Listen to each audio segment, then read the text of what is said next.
People like you should be grateful to raise them, my mother said at 6:13 in the morning, smiling beside my sister's minivan while 3 sleepy children stood on my porch with trash bags for suitcases. Kendra stood behind her like she was waiting for a valet. My father kept one hand on the passenger door. He would not look at me. The children looked at my slippers, then at the porch boards, then at me. Marcus used to sand those boards every April. He said a front porch told the truth before a mouth did. That morning, mine told plenty.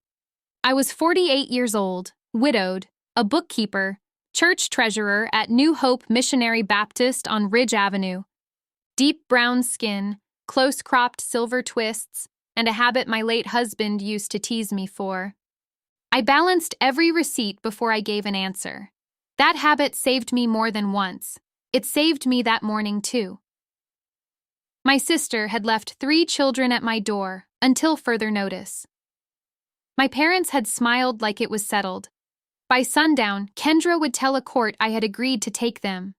By Tuesday, a lender in Cleveland would freeze when my name appeared where hers should have been.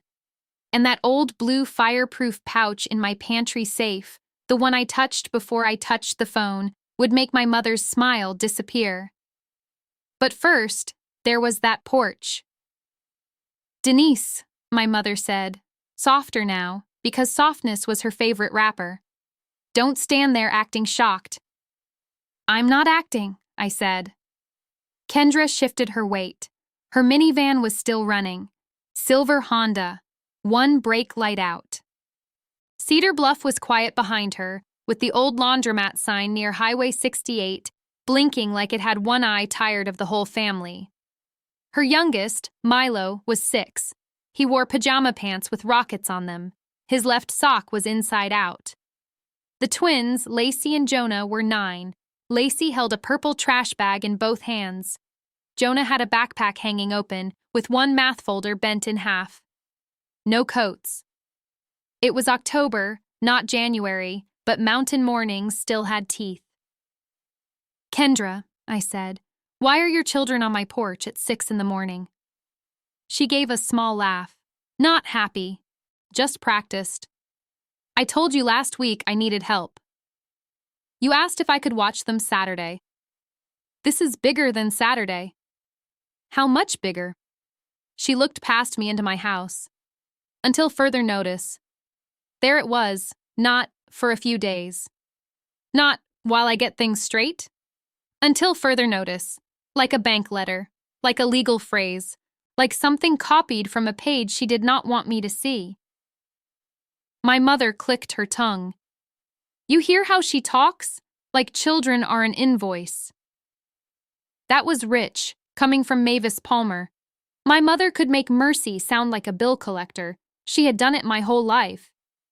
Earl Palmer finally looked at me. My father's face had always been hard to read. That morning, it was not. He was scared. "Denise," he said, "don't make this uglier than it needs to be." I didn't bring ugliness to my porch. Kendra's mouth tightened. My porch camera sat above the door frame, small and black. Marcus installed it after a delivery driver left Mrs. Willis's medicine on our step by mistake. I had paid $189 for it. Marcus said it was too much. Then he spent the afternoon lining it up perfect. That camera was recording every word. Mavis knew it was there. She had complained about it before. That morning, she forgot. "You don't have babies," my mother said. "You've got space. You've got that big old house. You've got no husband to answer to. So answer to family." The twins stared at the porch rail. Milo leaned his head against his trash bag. I wanted to say 10 things. I said none of them. "Children," I said, "come inside." Kendra exhaled like she had won. She had not. Not even close. The children walked past me in a little line. Lacey whispered, "Aunt Denise, I'm sorry." "No, baby," I said. "You don't apologize for being brought somewhere." Kendra heard that.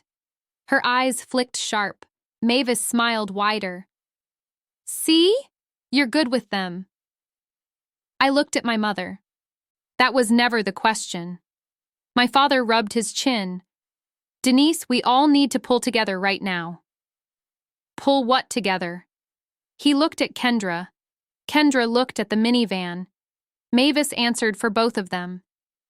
Your sister is trying to build something. Kendra opened that salon 3 years ago. An expansion takes sacrifice. Sacrifice. That word usually meant Denise paid while Kendra posed with scissors. I had done the sacrifice math before. $200 for her first booth deposit, $900 for her dryer chair, $1,400 when her water heater burst, $85 here, $40 there, $120 for the twins' shoes 1 August when school started and Kendra forgot how calendars worked. I remembered every amount. That is not bitterness. That is bookkeeping. Kendra folded her arms. I'm not asking for money. No, I said. You're asking for labor. They're your niece and nephews. They're your children.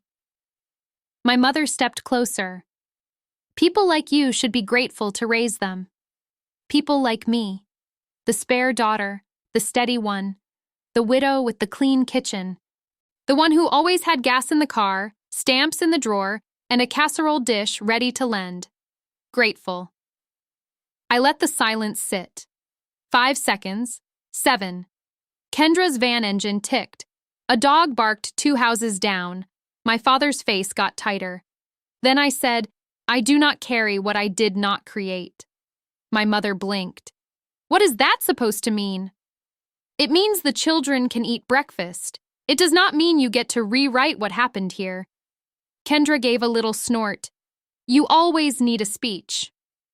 No, I need school names, medicine instructions, emergency contacts, and signed authorization. They're fine. Kendra. They're fine, Denise. Children are not a shrug. That landed. I saw it hit her. Mavis lifted her chin. Your sister is under pressure. So are these children. My father opened the passenger door. Mavis, let's go. I turned to him. Daddy, what pressure? He froze. Kendra said, We don't have time for this. My father looked at me then, full on. Don't make us lose everything, he said. There are sentences that do not fit the room. That one did not fit my porch. Kendra's head snapped toward him. Mavis's smile dropped for half a second. Half a second was enough. I had been reading faces and ledgers too long to miss a number out of place. What does that mean? I asked. Mavis recovered fast. It means family. It means reputation. It means your sister doesn't need you making things worse. Kendra yanked open her driver's door. I'll call you later. No, I said. You'll text me now. Full names, birth dates, schools, allergies, insurance cards. She rolled her eyes. You know all that. I know some of it. I asked for all of it. My voice did not rise. That bothered her most. Kendra liked to fight with handles on it, something she could grip and twist. Calm gave her nothing. She got in the van. Mavis slid into the passenger side. Earl stood there one more moment. He looked older than he had the Sunday before. Denise, he said, low, just help us through this. Through what? He shut his mouth. Then he shut the door. The minivan backed out of my driveway and turned toward Highway 68. No wave, no apology. Just exhaust and a left turn signal Kendra did not need. I closed the door. The house was quiet for 2 seconds. Then Milo said, Do you have cereal? I turned around. 3 children stood in my front hall under Marcus's old framed photograph from our church picnic. Their hair was messy. Their faces were gray with sleep. Their trash bags sat by their feet like nobody had thought they deserved luggage. I bent down to Milo's height. I have oatmeal, I said. I have eggs. I have toast. I have cereal if Uncle Marcus didn't eat the last of it from heaven. Milo blinked. Then he smiled a little. Lacey said, He can't eat cereal from heaven. You didn't know your uncle. Jonah gave one quick laugh, then covered it with his sleeve. That was the first sound in that house that morning that did not feel like damage. I got them into the kitchen. My kitchen was not fancy. White cabinets Marcus painted himself, brass knobs from the hardware store in Cleveland, a round oak table with one chair that still leaned if you sat too hard. The pantry door stuck in damp weather. That pantry held the safe. Inside that safe sat the old blue fireproof pouch. I did not open it. Not then.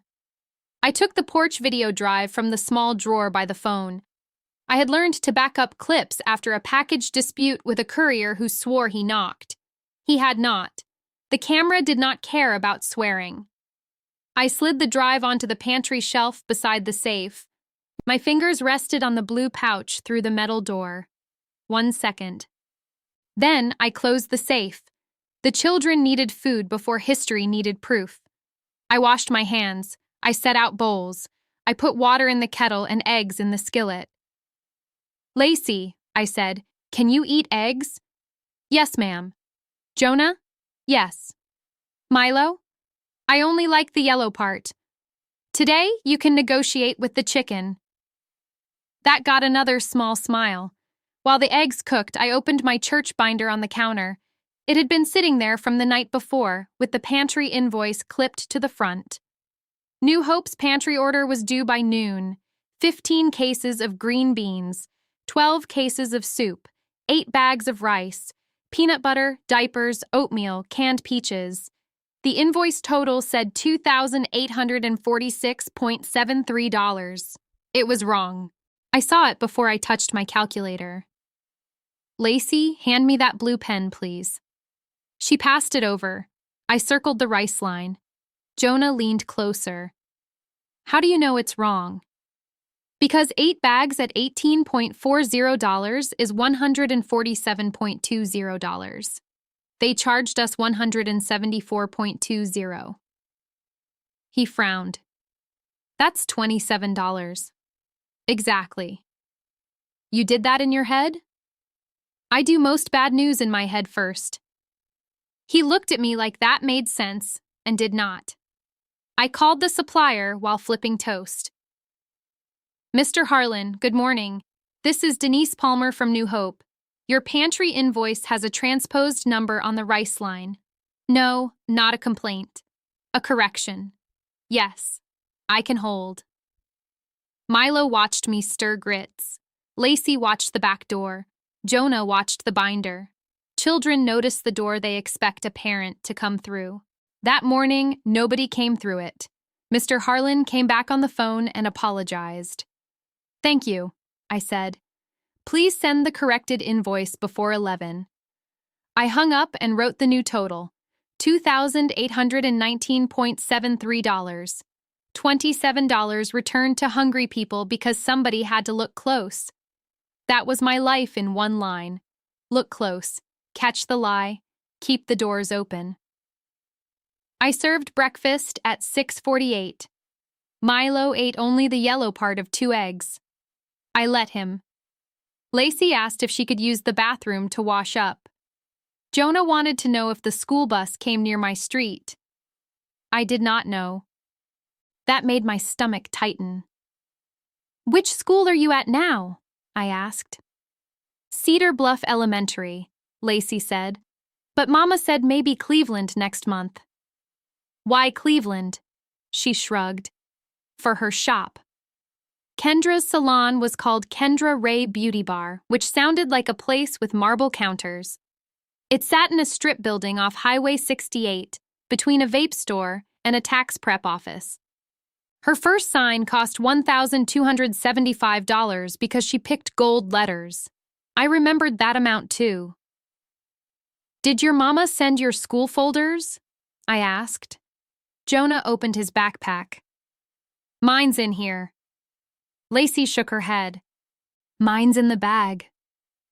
Milo said, I don't know. I found folders, 2 permission slips, 1 field trip notice, and a lunch account paper with $38.60 overdue written in red. I paid it online before the toast cooled. Not for Kendra. For them, there is a difference. At 7:22, my phone buzzed. Kendra. The text read, "They're with you until further notice. Don't start drama. Mom said you'd help. No birth dates, no school pickup permission, no medicine notes." I typed back, "Send full names, birth dates, schools, doctor, insurance, allergies, and written authorization for pickup and medical care." She replied with 3 laughing faces. Then, "You're so official." Official. People like Kendra hate official until they need official to rescue them. I put the phone face down. Lacey had gone quiet. I softened my voice. "Baby, I'm going to get you to school. I just need the right papers." She nodded. Jonah said, "Mama said you like papers." She's right. Do you? I like what papers prove. He thought about that. Then he said, "Can papers prove we didn't do anything wrong?" The skillet was still warm behind me. The kettle clicked as it cooled. Morning light reached the table and stopped at his hands. I sat across from him. "Yes," I said. "Sometimes they can." Lacey looked at me then. Milo kept eating egg yolk with his fingers. I wiped his hand with a napkin and did not make a fuss. By 7:50, I had called Cedar Bluff Elementary. The front office knew me from pantry drives and school supply Sundays. "Mrs." Alan answered, cheerful until I explained the situation. "Denise, we can't release or receive changes without parent authorization." "I understand." "Are they safe with you?" "Yes." "Do you need us to call anyone?" "Not yet." That was the first lie I almost told. I did need someone. I needed Marcus. I needed him leaning in the kitchen doorway, arms crossed, saying, "Baby, start with the facts." He had been gone 2 years. Heart, quick, no drama. Just a chair pushed back from the breakfast table and my whole world tilting without asking permission. I did not say his name out loud. The children had enough absence in the room. I called Kendra again. No answer. I called my mother. She sent me to voicemail after 2 rings. My father answered, "Daddy, I need signed school and medical authorization." He sighed like I had asked him to carry a piano. "Can't you just handle it?" "Not legally." "You always hide behind rules." "No, I stand behind them." He went quiet. Then he said, "Your mama is upset." "I have 3 children at my table with trash bags." "She thinks you judged Kendra." "Kendra left before breakfast. She had to." "For what?" He breathed through his nose. There it was again. Fear, not guilt. Fear. "Daddy," I said, "what did you mean by lose everything?" He lowered his voice. "This is not a phone conversation." "Then come have it at my kitchen table." "I can't." "Why?" "Because your mother said no." That would have been funny in another family. In ours, it was policy. Earl Palmer had been married to Mavis for 51 years. He could fix a furnace, patch a roof, rebuild a porch step, and refuse his own eyesight if Mavis told him the room was dark. "Daddy," I said, "you and Mama brought those children here. Your sister needed us, and the children needed their mother. She is trying to keep her business. What does her business have to do with your house?" The line went still, not silent, still. Then he said, "I have to go." He hung up. I stood in the kitchen with the phone in my hand. Milo said, "Are we late?" "Yes," I said, "but late is not ruined." I packed lunches because the school account was behind and pride does not fill a child's stomach. Peanut butter for Jonah, turkey for Lacey, cheese for Milo, cut in squares because he told me triangles taste sharp. While I packed, I corrected the church pantry invoice, signed 2 checks, and wrote a note for Mrs. Collins at the school office. The note did not claim rights I did not have. It said exactly what was true. The children were dropped at my home at 6:13 a.m. by their mother, Kendra Palmer, in the presence of Mavis Palmer and Earl Palmer. I am seeking written authorization. Accurate, not dramatic, not begging, accurate. I put the lunches in paper bags and wrote their names in black marker. Then I drove them to school in my 10-year-old Buick, the one Marcus kept saying we would replace after the roof. The roof won. It usually does. Cedar Bluff Elementary sat low and square, with a flag out front and a line of cars curling around the side. Lacey unbuckled first. Before she opened the door, she said, "Are we coming back to your house?" I looked at her in the rearview mirror. "If your mama does not pick you up, yes." Jonah said, "What if she does?" "Then I will still make sure somebody writes down what is happening." Milo held up his lunch bag. "Can I keep this?" "It has your lunch in it." "No, the bag." "After lunch, yes." He nodded like I had given him a deed. The school secretary met us at the front office. She had kind eyes and tired shoes. She took my note, read it, and looked at the children. "We'll document the drop-off," she said. "Thank you." "Kendra didn't call us." "I know." Her lips pressed together. "We'll try her too." I walked back to my car feeling every year in my knees. By then it was 8:34. My workday had not started. My sister's mess already had. I drove back along Ridge Avenue, past the laundromat, past the closed bait shop, past the sign for Kendra's salon. The gold letters still shined from the front window. Kendra Ray Beauty Bar. Under it, a paper sign said, "Expansion coming soon." That sign had not been there last week. I slowed down. Inside, the lights were off. A roll of contractor paper leaned against the wall.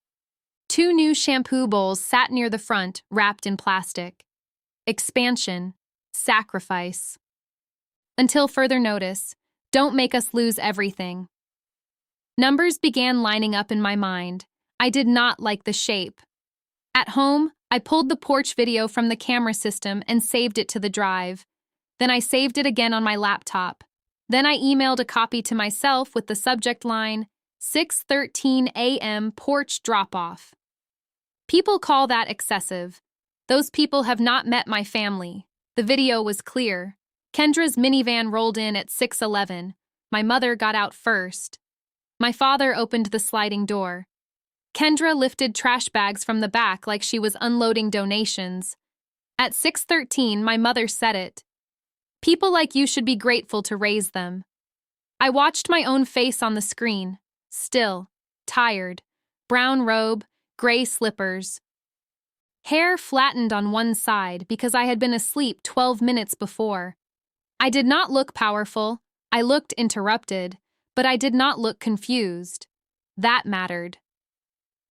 At 9:06, Kendra finally sent a picture of the children's birth certificates, then a photo of an insurance card from 2 years ago, then a message. "Happy now?" I wrote back. "I still need signed authorization." She sent, "Stop acting like you're their mother." I stared at that one. Then I answered, "I'm acting like the adult present." No reply. I printed every message. At 10:15, I called Mrs. Rhonda Bell at the Bradley County Register of Deeds in Cleveland. Mrs. Bell had known my name since the medical tax lien mess, though we had only met twice. She was one of those clerks who could smell a missing page through the phone. Calm voice, fast fingers, no foolishness. "Register of Deeds, this is Bell." "Good morning, Mrs. Bell. This is Denise Palmer in Cedar Bluff." "Well, good morning, Mrs. Palmer. What can I do for you?" "I need to confirm a recording number." "Property?" "Yes." "Parcel or book and page?" I looked toward the pantry. The safe sat behind the stuck door. The blue pouch sat inside it. I had not opened it yet that morning. Marcus had made me promise not to treat that pouch like a memory box. It was not for grief, it was for business. I opened the pantry. The hinge squeaked. I entered the safe code. The blue pouch was cool in my hand. I unzipped it only far enough to see the top sheet. Marcus's handwriting was on a yellow sticky note. Baby, love is help with a receipt. I closed my eyes. One breath. Then I read Mrs. Bell the recording number. She typed. Keys clicked like rain. Yes, she said. I have it. My hand tightened on the phone. Recorded May 18th, 2019? That's right. Grantors Mavis Palmer and Earl Palmer? Yes, ma'am. Grantee Denise Palmer? Another click. Yes, ma'am. I did not smile. I did not cry. I looked at Marcus's note and put my palm flat on the counter. Thank you, I said. Do you need a certified copy? Not yet. Mrs. Bell paused. That pause had a shape, too. Mrs. Palmer, she said, has someone tried to refinance that property? I stayed very still. Why do you ask? I can't give legal advice, she said. But we had a title search request yesterday. Ridge Avenue address. Your name was not the name they asked under. My kitchen clock ticked over the stove. The corrected pantry invoice sat by my elbow. Outside, a truck passed slow down the street. Whose name did they ask under? I said. Another pause. Palmer Family Residence, she said carefully. Attention, Kendra Palmer. Kendra, there it was. Not all of it. Enough. I thanked Mrs. Bell again and hung up. Then I stood in my pantry with the blue pouch in my hand and the porch video drive on the shelf beside the safe. Children at Dawn. A salon expansion sign. A title search under the wrong name. A phrase from a notice, sitting in my sister's mouth like she had earned it. Until further notice. I put the pouch back. I locked the safe. Then I wrote one line on a yellow legal pad. Find out what Kendra promised them. I did not call Kendra right then. That would have given her a clean place to lie. I called the school again. Mrs. Allen answered on the second ring. Cedar Bluff Elementary. It's Denise Palmer. Did Kendra contact you? She called at 9:42. My hand stopped over the legal pad. What did she say? Mrs. Allen lowered her voice. She said you'd be handling all pickups. Did she put that in writing? No. Did she mention medical care? No. Did she say how long? A drawer slid shut on her end. She said until further notice. There it was again. Until further notice. People use the same phrase when they are reading from paper. They think it sounds natural because it is in their mouth already. But regular mothers do not leave 3 children and say until further notice. Regular mothers say until Friday. Until I get off work. Until I come back. They do not sound like a notice taped to a door. Mrs. Allen, I said, would you document that call? I already did. Thank you. Denise? Yes. She sounded scared. I looked toward the window. Across the street, Mr. Tate's empty garbage can had blown over near the curb. Marcus would have picked it up on his way to the mailbox. He could not stand a thing lying down that belonged upright. Scared of what? I asked. She didn't say. That was how Kendra worked. She never named the fire. She just handed you smoke and made you cough. I hung up and wrote the time beside the phrase. 9:42. Until further notice. School pickup. No writing. Then I opened my laptop and went to Kendra Ray Beauty Bar's business page. I had not looked at it in months. I did not like watching my sister sell confidence while spending everybody else's. Her last post was from 2 nights before. It showed a shiny gold sample tile on a folding table. The caption said, "Big things coming. Expansion season. God did it. God gets blamed for a lot of unpaid invoices." There were comments under it. Congratulations. So proud. About time Cedar Bluff had luxury. My mother had written, "My baby deserves everything." Everything. That word had a cost, too. I clicked through the photos. There was a contractor's estimate lying half visible under a coffee cup in one picture. Kendra had meant to show the tile. She showed the corner of a number instead. $18,950. I enlarged it. Not enough. I could see labor and plumbing. I could see a payment schedule. Deposit due on signing. $6,500. I took a screenshot. Then I checked the Tennessee Business Lookup. Kendra Ray Beauty Bar, LLC had been formed 4 years earlier. Registered agent, Kendra Palmer. Principal address, the salon. Mailing address, Mama and Daddy's house on Ridge Avenue. My stomach did not drop. It tightened. Dropping is too dramatic for a woman who balances books. Numbers do not fall. They line up and accuse you. I printed the business record and put it behind the school note. At 11:03, my doorbell rang. I checked the camera first. My mother stood on the porch in a cream church jacket, though it was not Sunday. She had a covered dish in her hands. Earl stood 2 steps behind her, cap low, one hand in his pocket. I opened the door but did not move from the threshold. Mama looked past me into the house. "Where are my grandchildren?" "At school." She frowned. "You didn't keep them home?" "They are enrolled. They went." "Kendra said you were making trouble." She said that fast. Daddy's eyes moved to the porch camera, then away. Mama held up the dish. "I brought chicken and rice." "It's 11 in the morning." "You always did have something to say." "No, Mama, I learned to have something to document." Her mouth pinched. She had raised me in New Hope Missionary Baptist, under white fans with wooden handles and women who could quiet a whole pew with one look. She knew dignity. She just preferred it when it obeyed her. "Let us in," she said. I stepped back because the porch was not the place for what came next.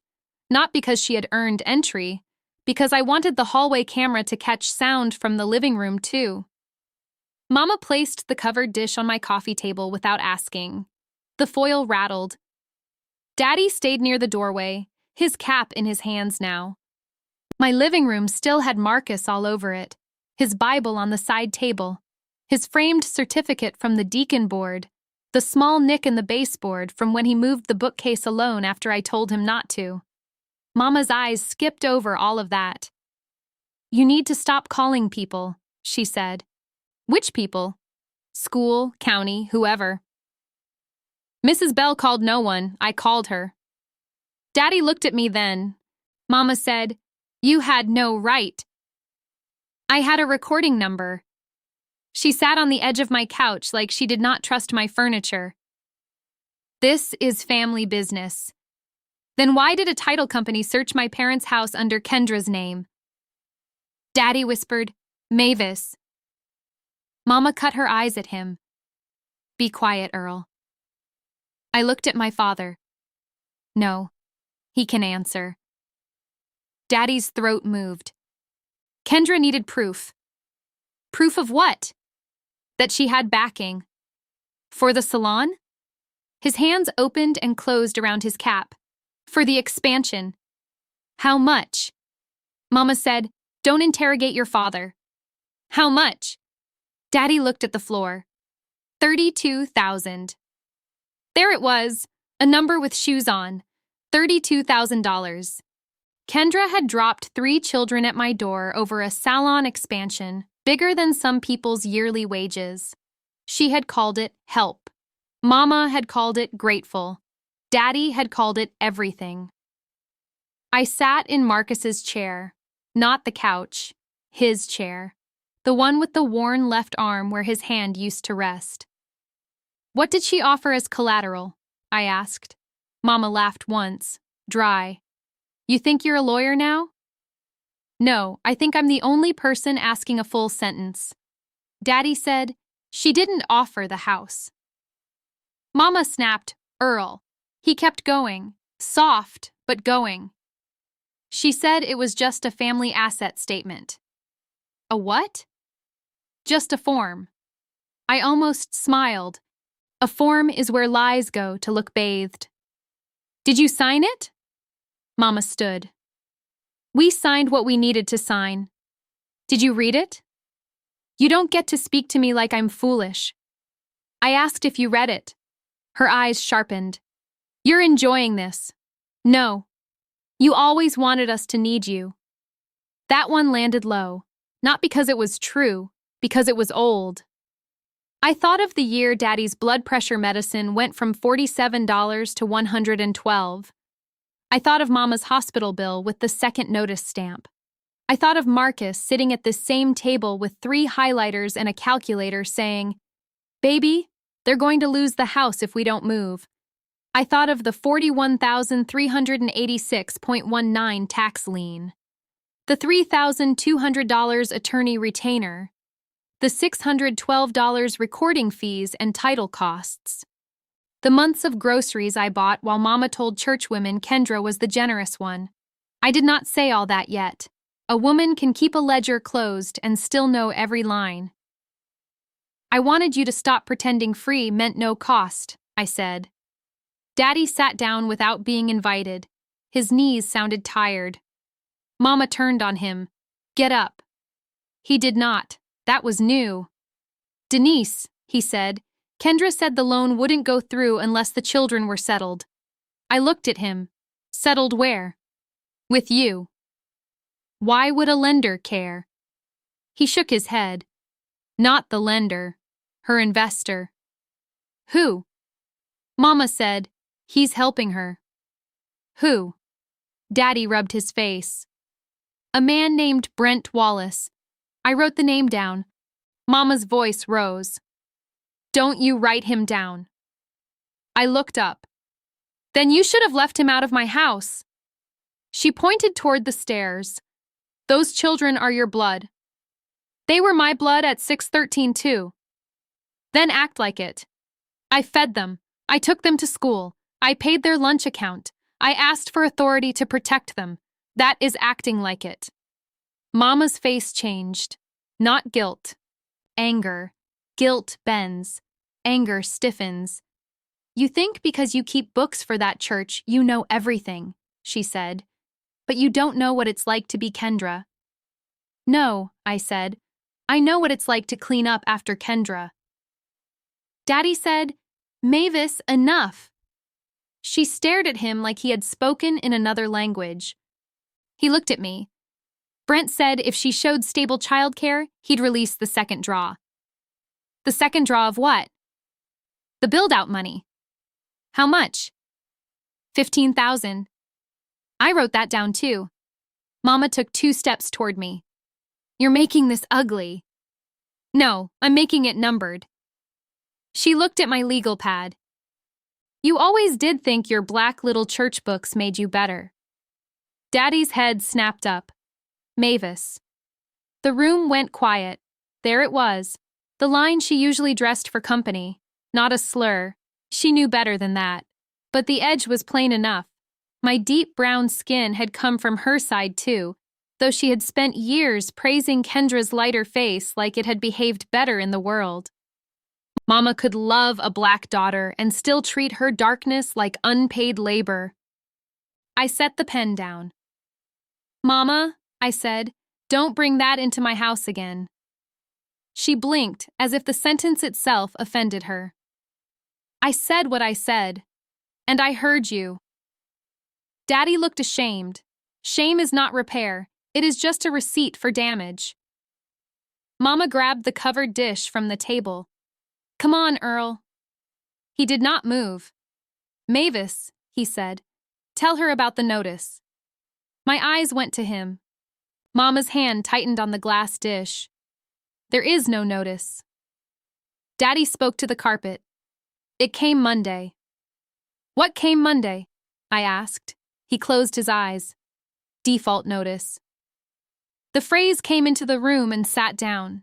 Kendra had said until further notice because she had one. Not a school notice, not a family notice, a default notice. From Brent Wallace? I asked. Daddy nodded. Mama said, it's not default, it's temporary. Temporary costs more when people lie, I said. Mama walked to the door. You're cold.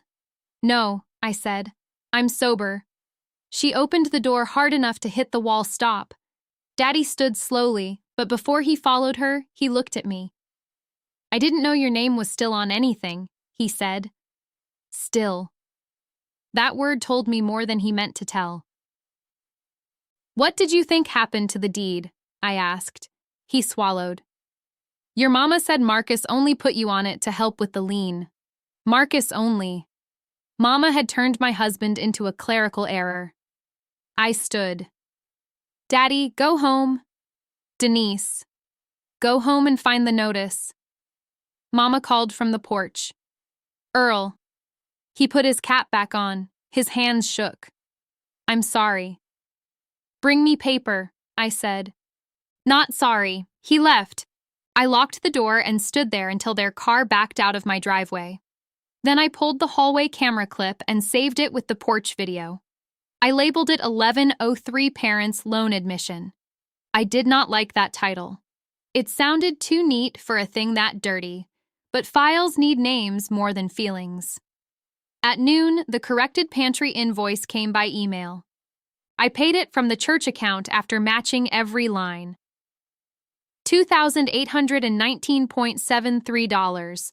I forwarded the receipt to Pastor William Hale and the pantry committee. Pastor Hale called 5 minutes later. Denise, you caught the rice. I did. You all right? There are questions that come from a title and questions that come from a shepherd. His was the second kind. I have the children today, I said. Your sisters? Yes. Do we need to bring supper? No, I have food. That wasn't what I asked. I looked at Mama's chicken and rice sitting on my coffee table again. She had left it after all. Some people abandon even their offerings when they do not get applause. I may need a witness Sunday, I said. For what? Dinner at Mama's. Pastor Hale did not answer fast. He had known my family long enough to hear the floorboards under that sentence. I can ask Mrs. Collins to ride with me, he said. Mrs. Evelyn Collins was the pastor's wife. She had a gentle voice and eyes that missed nothing.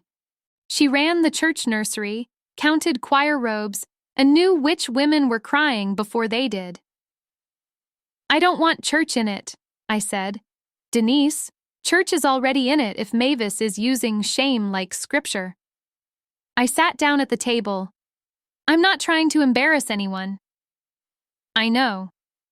I'm trying to hear who promised what. Then we'll come for pie. That's not subtle. No, he said. But it's polite. I almost laughed. Almost. After we hung up, I called the Bradley County Courthouse and asked what forms existed for temporary custody, emergency guardianship, and school authorization. I did not file anything. I asked. There is power in asking before someone else asks for you. The clerk gave me the website. I printed the forms and read every page. Petition, notice, affidavit, emergency statement, best interest. I did not like seeing children turned into boxes. But boxes are what courts use when families refuse chairs and tables. At 2:37, Kendra texted. Mom says you attacked her. I answered. Mom came to my house and discussed your loan. 3 dots appeared. Vanished. Appeared again. She sent, stay out of my business. I wrote, your business was on my porch at 6:13. She called. I let it ring twice, then answered on speaker. I set my phone beside my laptop and opened a blank note. Kendra. You think you're slick? No. You've been waiting for this. For what? For me to need help. I asked for authorization. You asked for control. Her voice was fast, too fast. Behind it, I heard traffic and something that sounded like a nail gun. Where are you? I asked. At my shop. With the children's paperwork? I sent it. You sent pictures.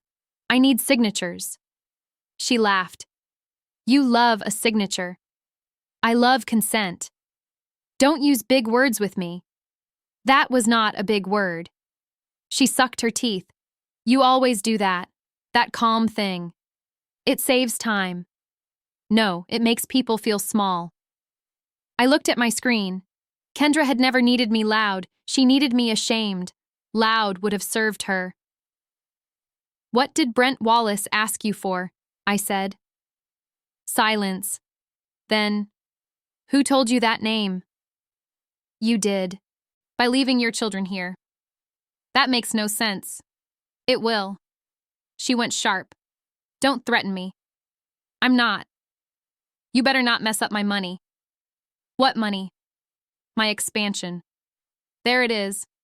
She went quiet again. I typed while she breathed. Kendra, I said, did you list Mama and Daddy's Ridge Avenue house as collateral? No. Did Brent ask for proof of stable childcare before releasing funds? That's not illegal. I didn't ask if it was illegal. You think everybody is doing something wrong because you couldn't have children. The sentence came through the phone clean and mean. My hand stayed on the keyboard. There are insults that say more about the speaker than the target. This one had lived in Kendra for years. It had probably sat beside her while she got her hair done, while she posted about blessings, while she handed her own children trash bags before sunrise. I said, "Send the authorization by 4." She scoffed. Or what? Or I document that you refused. You're not their mother. No, I'm the adult present. You keep saying that. Because it keeps being true. She hung up. I saved the note. Not a recording. Tennessee has laws, and I was not about to act sloppy because my sister did. I wrote down the time, what she said, what I said, and where I believed she was. Then I printed it. At 3:05, Cedar Bluff Elementary called. Milo had a stomachache. I drove over with my license, the lunch account receipt, and the insurance card Kendra had sent. Mrs. Allen met me in the office with Milo sitting in a plastic chair, holding his lunch bag flat against his chest. His eyes were wet, but he was not crying. He says his stomach hurts, she said. No fever. I knelt in front of him. Did you eat? He nodded. I kept the bag. I see that. It ripped.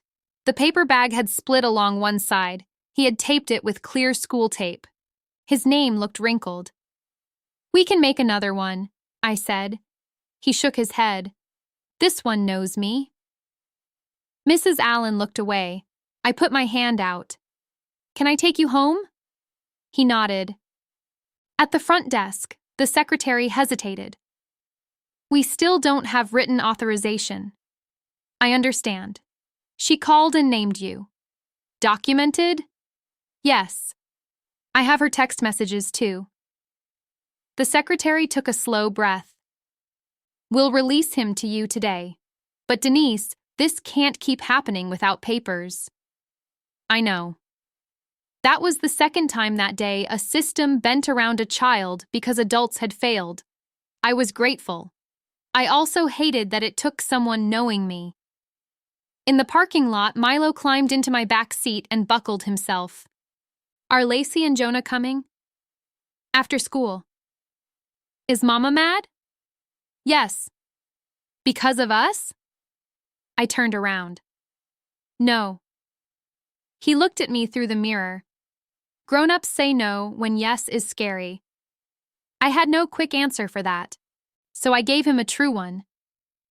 Your mama is mad because of grown-up choices. He watched cars move in the pickup line. Can grown-up choices spill? All the time. Can you clean them? Some. Can you clean Mama's? I put the car in drive. No, baby. She has to pick up her own mop. He thought about that from Cedar Bluff Elementary to Ridge Avenue. Then he fell asleep before we passed the old laundromat. At home, I laid him on the couch with Marcus's old quilt. I threw Mama's chicken and rice away. Not because food was guilty, because I did not trust anything brought as a bribe. At 4:12, Kendra sent a photo. It was not authorization. It was a document headed Emergency Petition for Temporary Guardianship. My name appeared halfway down the page. Petitioner, Kendra Palmer.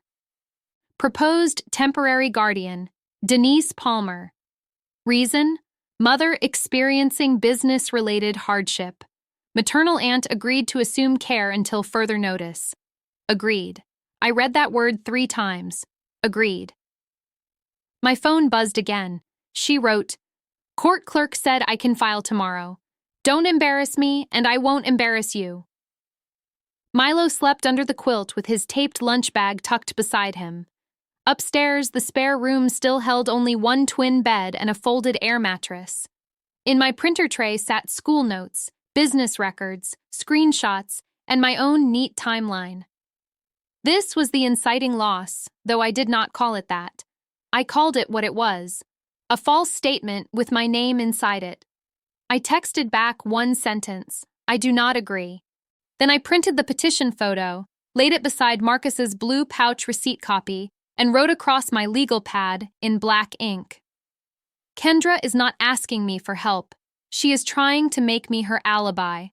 I did not answer Kendra again. At 4:28, I called Mrs. Allen at Cedar Bluff Elementary and told her Milo was asleep and comfortable. "Thank you," she said. "Did your sister send anything?"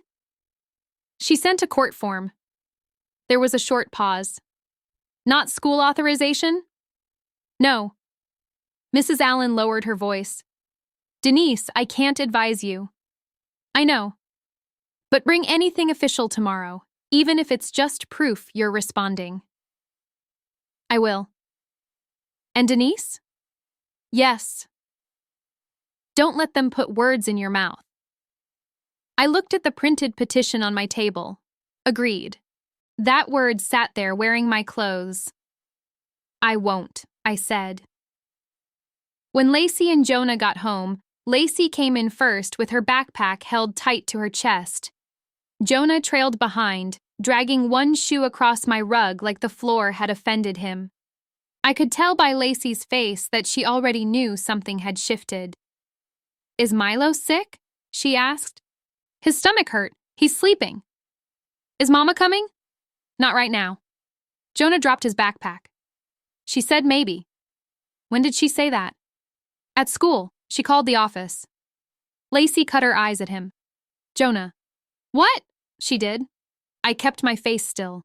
"What did she tell you?" Jonah leaned against the wall. "She said Aunt Denise likes rules, so we have to be good." Lacey stared at the floor. I said, "Rules are not punishment." Jonah shrugged. "Mama said you'd say that." Lacey whispered, "She said don't tell you stuff." I took my keys from the table and set them down again. That small sound felt louder than it needed to be. "What stuff, baby?"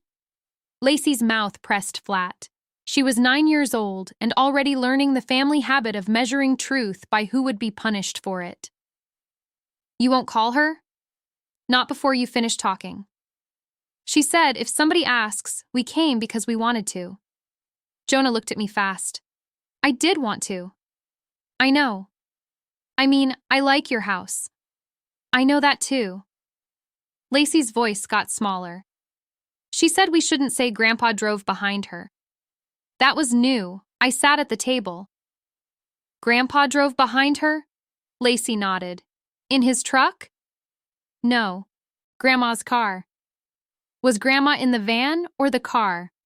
"In the car." Jonah said, "They parked by the church first." I felt that line settle in. "My church?" "The little one near the tire place," he said. New Mount Zion sat 2 turns off Ridge Avenue, close enough that Mama could say she was just driving by if anybody saw her. Close enough to make the porch drop look like a family errand instead of a plan. "What time?" Lacey shook her head. It was still dark. "Did anybody come inside the church?" "No," Jonah said. Mama was crying. Lacey looked at him again. She wasn't crying. She was mad. I wrote that down, not because I wanted children turned into witnesses, because adults had already placed them in the middle and called it love. Milo woke at 5:15, sat up under Marcus's quilt, and said, "I need to go home." The room went quiet. I walked over and sat on the coffee table. "Do you need something from home?" "My blue hoodie." "I can ask your mama." He shook his head. "It's in the van." Jonah said, "No, it ain't." She took the bags out. Milo looked confused. "But I packed it." Lacey's face tightened. I turned to her. "What happened to the bags?" She did not answer. Jonah did. "Grandma said trash bags looked tacky." I closed my eyes once. "Tacky," I said. "One word can open a whole closet." Lacey said, "She moved some stuff into grocery bags." "Where?" "In the trunk." "Whose trunk?" "Grandma's car." I did not need to ask why my nieces and nephew had arrived with trash bags if Mama had already repacked some things. The trash bags were not an accident. They were a scene. They were meant to make me feel guilty before I could feel angry. I heated soup and made grilled cheese. I put the plates down like nothing in the house had cracked. Milo ate half. Lacey ate all of hers and then asked if she could wash the dishes. Jonah asked if he could watch television with the sound low. "You can watch one show," I said. He nodded. "Aunt Denise?" "Yes." "Are we in trouble?" "No." "Is Mama?" I looked at all three of them. I could have said grown-up words: petition, default, fraud, temporary guardianship. Instead, I gave them what belonged in a child's hand. "She has some things to fix." Jonah thought about that. "Are you mad at her?" "Yes." Lacey looked up. I said, "I can be mad and still make supper." That seemed to help her more than a soft lie would have. After they ate, I sent them upstairs to wash and put on pajamas. I had bought 2 extra toothbrushes and a pack of white socks from the Dollar General on Highway 68 the night before, paying $18.47 with my own card. I added that receipt to the folder, not because I wanted repayment for socks, because small costs prove large truths. At 7:02, my doorbell rang. I checked the camera. Daddy stood on my porch alone, holding a yellow folder against his chest. I opened the door, but left the chain on. He looked at the chain, then he looked at me. "Mavis ain't here." "I see." "I brought paper." I let him in. He stepped across my threshold like the house might accuse him. He smelled like outside air and drugstore aftershave. His cap was in his hand again. "Children upstairs?" "Yes." "They all right?" Milo had a stomachache. Daddy's face pinched. He gets that when he's worried. I know now. He put the yellow folder on my table. "This is what I found. I did not touch it yet." "Did Mama know you came?" "No." "Then sit down before she calls." He sat. Inside the folder were 3 papers. The first was a letter from Brent Wallace Capital Services. Not a bank, not a credit union. Services. That word was doing labor it had not earned. The second was a copy of a funding schedule. Initial draw, $32,000. Second draw, $15,000. Administrative fee, $1,850. Site inspection, $425. Processing charge, $600. Daily default charge, $95. The third paper had the phrase "until further notice" in the second paragraph. I read it out loud, keeping my voice even. Borrower must maintain stable childcare and uninterrupted business access until further notice to ensure completion of funded improvements and revenue activation. Daddy stared at the table. I said, "Kendra turned a loan condition into a family sentence. She said it was normal." "Daddy." "I know." "No, you don't. Normal does not need children dropped in the dark." He rubbed his forehead. "Mavis said if we didn't help, Kendra would lose the salon." "What did you sign?" He pushed the first paper toward me. Page 2. I turned it over. My eyes found Ridge Avenue before my mind caught up. Family residence available for refinance. Estimated equity, $74,500. Occupant support, parental. Asset holder, Earl and Mavis Palmer. I read the last line twice. Asset holder, I said. Daddy's lips moved, but no sound came out. Who wrote this? Kendra filled most of it. Most? Mavis gave her the tax records. Which tax records? The old county printout. I sat back. The old county printout. That was the false bottom. Years ago, after Marcus and I helped with the lien, Mama had kept a copy of the county page showing Earl and Mavis Palmer. She liked paper that made her look settled. She did not like the later paper, the one recorded after the lien was cleared and the transfer was finished. I said, "Did anyone pull a current deed?" Daddy shook his head. "Did Brent?" "I don't know." "Did Kendra ask you?" "She asked if anything changed." "And what did Mama say?" Daddy looked toward my hallway. "She said nothing changed that mattered." There it was again. That little phrase families use before a bill arrives. I stood and went to the pantry. Daddy said, "Denise?" I did not answer. The pantry light flickered once when I pulled the chain. I moved the flour bin, the old canning pot, and the plastic tub where I kept batteries and extra fuses. Behind them sat the small safe Marcus had bolted to the shelf after Mama's first hospital bill went to collections. I turned the key. The hinge gave its low scrape. The old blue fireproof pouch was still inside. I set my hand on it and stopped. For years, I had touched that pouch only when I needed insurance papers or Marcus's birth certificate. I knew what else was in there. I knew because Marcus had made me sit with him at the kitchen table and read every page before he put it away. But knowing a thing in grief and holding it during war are different. Daddy appeared in the pantry doorway. "That the pouch?" "Yes." Marcus kept everything. He kept what people tried to forget.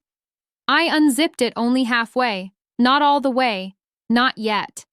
Inside were clipped stacks, labeled in Marcus's blocky handwriting.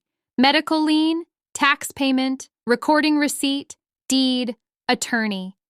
I slid out the recording receipt and nothing more. Bradley County Register of Deeds, instrument number 2, 017-044982. Recording fee, $42.00. Transfer tax, exempt. Date, October 19th, 2017. Marcus had circled the instrument number in blue ink.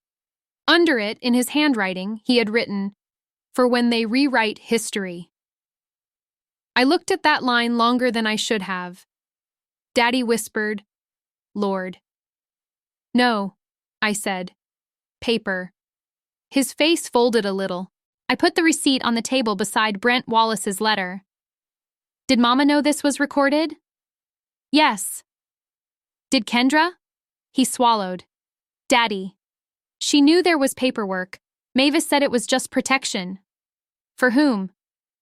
He did not answer. I did not need him to. My phone rang. "Mama."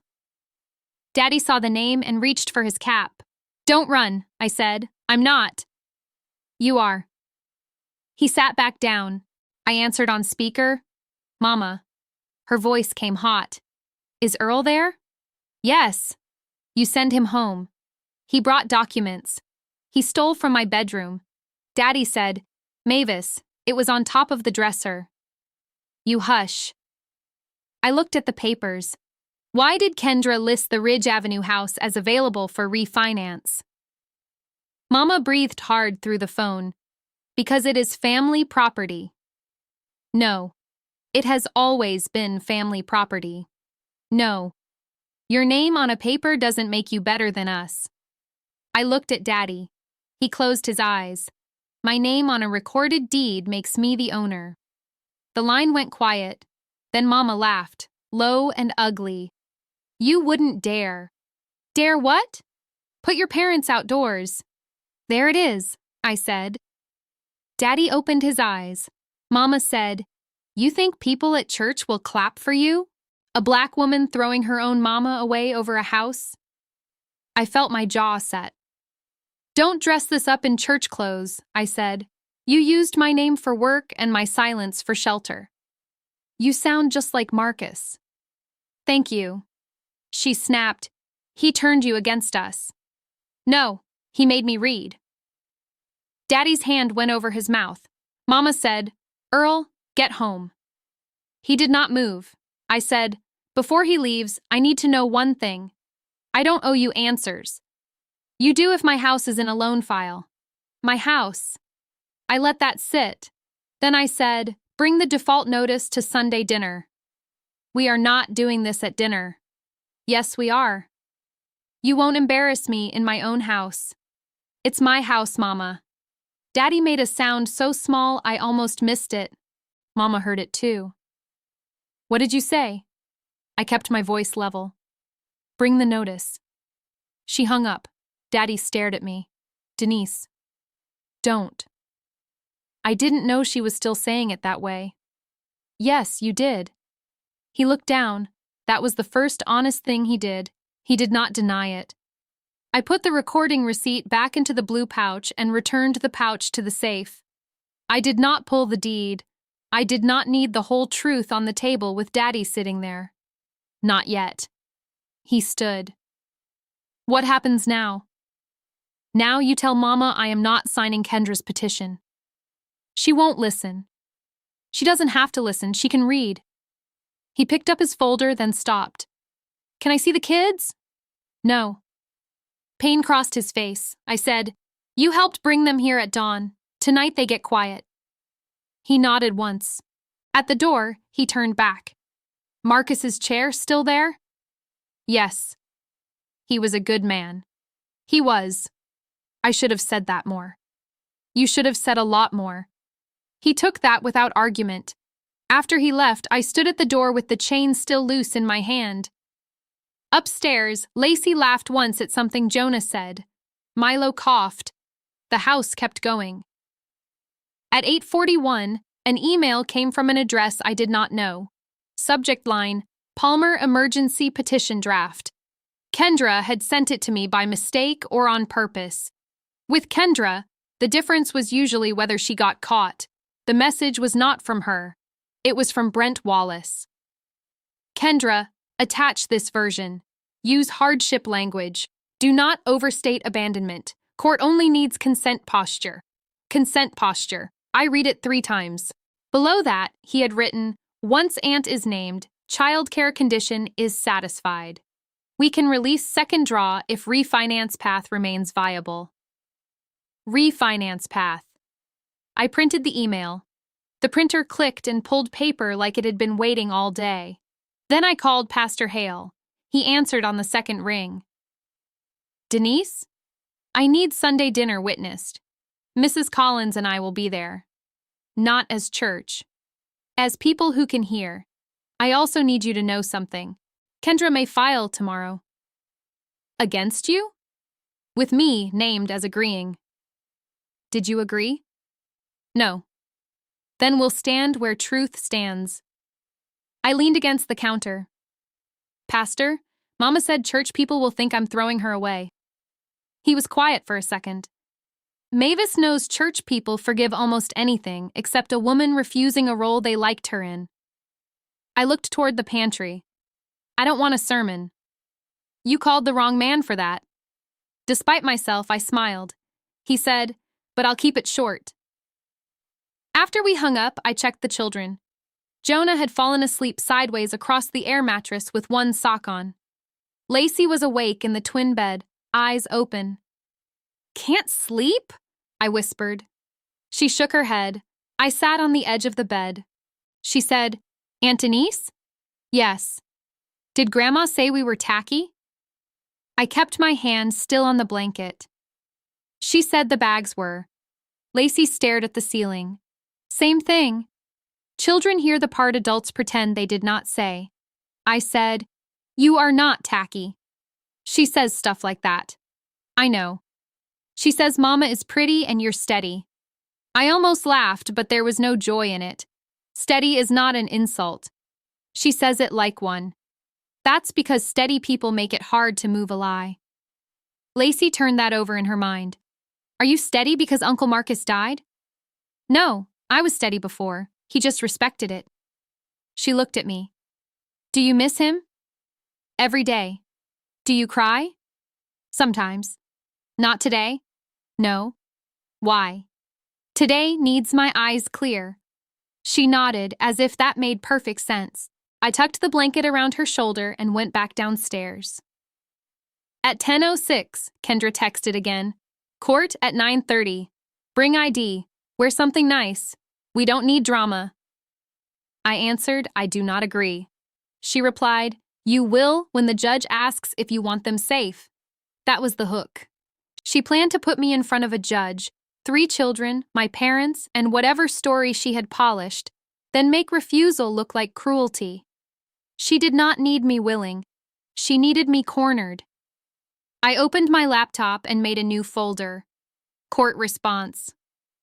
Inside it, I placed the petition photo, the porch clip, the hallway clip, the parent admission note, Brent Wallace email, school lunch receipt, medical card screenshot, supply receipt, and the funding schedule. Then I typed a 1-page statement. I did not agree to serve as temporary guardian. I accepted physical presence of the children at my home after they were left on my porch at approximately 6:13 in the morning. I requested written authorization and did not receive it. I am willing to cooperate with lawful child safety review.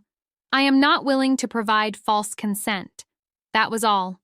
No insult, no family history, no 20 years of being used as the dark, steady daughter who would fix the room and then sit by the kitchen door. Courts do not need the whole wound first. They need the open cut. At 11:18, I opened the pantry safe again. This time, I pulled the blue pouch all the way out and placed it on the kitchen table. The house was quiet. The refrigerator hummed. Somewhere upstairs, Jonah turned over in sleep, and the air mattress sighed. I unzipped the pouch. The deed was in the 3rd stack, between a copy of the $41,386.19 lien payoff and the $3,200 attorney retainer receipt. Marcus had wrapped a rubber band around the stack, even though he hated rubber bands on paper. He said they aged badly. He had probably meant to replace it and never got the chance. I removed the deed and read the first page. Warranty deed. Earl Palmer and Mavis Palmer, grantors. Denise Palmer, grantee. Ridge Avenue property. Consideration stated as debt satisfaction and preservation of residence. Recorded in Bradley County. My hands did not shake. I read the page again. Then I saw the folded note tucked behind it. I knew Marcus had left notes and files, password hints. Insurance reminders, a list of who to call for the water heater. But I had not remembered this one. Or maybe I had put it away so carefully that grief had covered it. Baby, love is help with a receipt. That was all. 7 words. Enough to hold a whole marriage. I sat alone at my kitchen table until the wall clock said midnight. I did not cry. I did not pray out loud. I placed the note back with the deed, copied the recording number onto my legal pad, and returned only the original deed to the pouch. The receipt copy stayed out. The note stayed out too. I put it under my phone so I would see it first in the morning. At 7:12, I had 3 children dressed, fed, and carrying lunches in new brown bags with their names written in black marker. Milo asked if his bag knew him. It's learning, I said. He smiled a little. At 8:03, I dropped Lacey and Jonah at school. Mrs. Allen met me by the office before I could ask. We got a call from the courthouse, she said. For me? For records, attendance, and emergency contacts. Who requested them? She said it was for a petition. I handed her my statement and copies of my ID, Kendra's texts, and the page showing I did not consent. Mrs. Allen read the first lines. Her mouth tightened. This is enough for our file today. Thank you. She looked past me toward the hallway, where children were walking to class with backpacks bouncing against their shoulders. Denise, I'm putting a note that release is restricted until we receive written court instruction. Does that mean Kendra can't pick them up? She can, she's their mother. But if there's conflict, we call. That's fair. It isn't fair, she said. It's just what we can do. I respected that answer. At 8:52, I parked outside the Bradley County Courthouse in Cleveland. The building looked the same as it had years ago when Marcus and I recorded the deed. Same steps, same metal detector, same feeling that paper could weigh more than furniture. Kendra stood near the entrance in a cream pantsuit with gold buttons. Mama stood beside her in a navy dress and pearls. Daddy was behind them, gray-faced and quiet. Kendra saw my folder and smiled. You came. I said I would respond. Mama looked me over. You wore that? I had on a black dress, low heels, and my silver twists brushed close.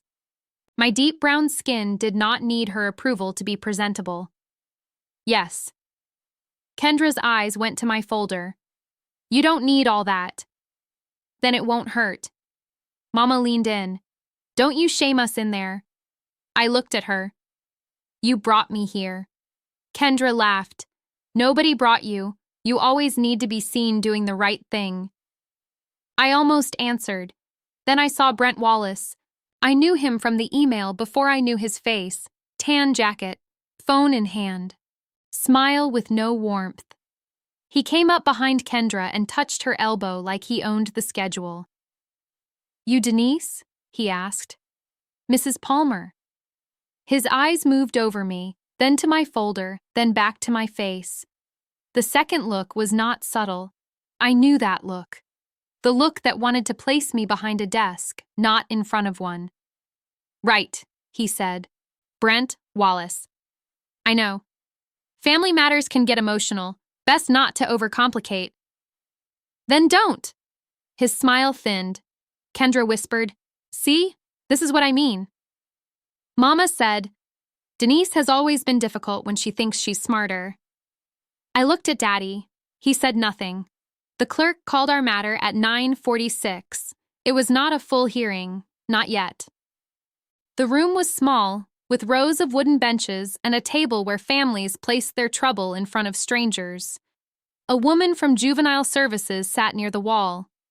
Kendra's petition was in front of the magistrate. My name was on it. The magistrate read silently for a moment. Ms. Palmer, she said. Kendra stepped forward. Yes, ma'am. You are requesting temporary guardianship placement with the maternal aunt, Denise Palmer? Yes, ma'am. And you state the aunt agreed? Kendra turned her face toward me. Soft, wounded, practiced. She knew I needed help. The magistrate looked at me. Mrs. Denise Palmer? Yes, ma'am. Did you agree to assume temporary guardianship? No, ma'am. Kendra made a small sound. Mama put a hand to her chest. The magistrate looked back at the petition. Do you currently have the children? Yes, ma'am. They were left at my home yesterday morning. Kendra said, They were not left. I asked family. The magistrate raised her hand. You'll have a turn. I handed my statement to the clerk. I have a written response. The clerk took it. Kendra's face changed. Not all the way. Just enough for me to know she had expected me to defend myself with feelings. Feelings are easy to interrupt. Paper is not. The magistrate read my statement. Then she looked at Kendra. Ms. Palmer, did you provide written authorization for school, medical care, or temporary care? I sent documents. What documents? Birth certificates, insurance. That is not authorization. Kendra glanced at Brent. Brent looked at his phone. Mama stood. Your Honor, Denise is making this hard. The magistrate looked over her glasses. And you are? Mavis Palmer, their grandmother. Please sit until called. Mama sat, but not before giving me a look I had known since childhood. The one that said I had forgotten my place. The magistrate said, "Given the disagreement, I cannot enter an agreed temporary guardianship order today." Kendra's mouth opened. "But I have work." "I understand." "No, I have contractors. I have money tied up." The magistrate wrote something down. That was when Brent stepped forward. "Ma'am, if I may clarify." "You may identify yourself." "Brent Wallace, I'm assisting Ms. Palmer with business financing." The magistrate's pen stopped. "This is a family matter," she said. "Yes, ma'am. I only mean her hardship is temporary." I watched him realize he had stepped into the wrong room with the right arrogance. The juvenile services woman looked up. The magistrate said, "Financing has no bearing on whether this aunt consented." Brent smiled. "Of course." "No, not of course. Men like him say of course when they mean continue." The magistrate turned to me. "Mrs. Palmer, are the children safe in your home until a review can be conducted?" "Yes, ma'am." Kendra's face brightened. I added, "For the immediate safety window, not under false consent." The magistrate nodded. "That distinction is noted." Mama muttered, "People like you should be grateful." The room heard it. Not loud, not shouted, but clear. The magistrate looked at her. The clerk looked at her. The juvenile services woman looked at her. Kendra shut her eyes like Mama had knocked over a glass. I turned my head and looked at my mother. "Grateful," I said. "Only that." The magistrate said, "Mrs. Mavis Palmer, another remark and you'll wait outside." Mama's mouth closed. The order entered that morning was narrow. The children could remain with me pending a review. Kendra had to provide full school and medical authorization by 5 o'clock. No agreed guardianship was granted. My refusal was on record. The false consent was flagged for review. It was not victory. It was air. In the hallway, Kendra came at me first. "You just cost me $15,000. I held my folder against my side. "No. You priced your children at that." Her face went hard. Mama said, "Denise, fix this." I looked at her. "Which part?" "All of it." "That is not an answer." Daddy stood behind them with his hands hanging open. Brent stepped close enough that I could smell mint on his breath. "Mrs. Palmer, this doesn't need to become adversarial." It became adversarial at 6:13 yesterday morning. "I'm sure there's a misunderstanding." "No, there's a recording." His eyes flicked to Kendra. "There, that was useful." Kendra whispered, "You recorded us?" "My porch did." Mama said, "You set us up." I looked at her. "You stood in front of a camera and told the truth by accident." Daddy said, "Mavis, stop." She turned on him. "You stop."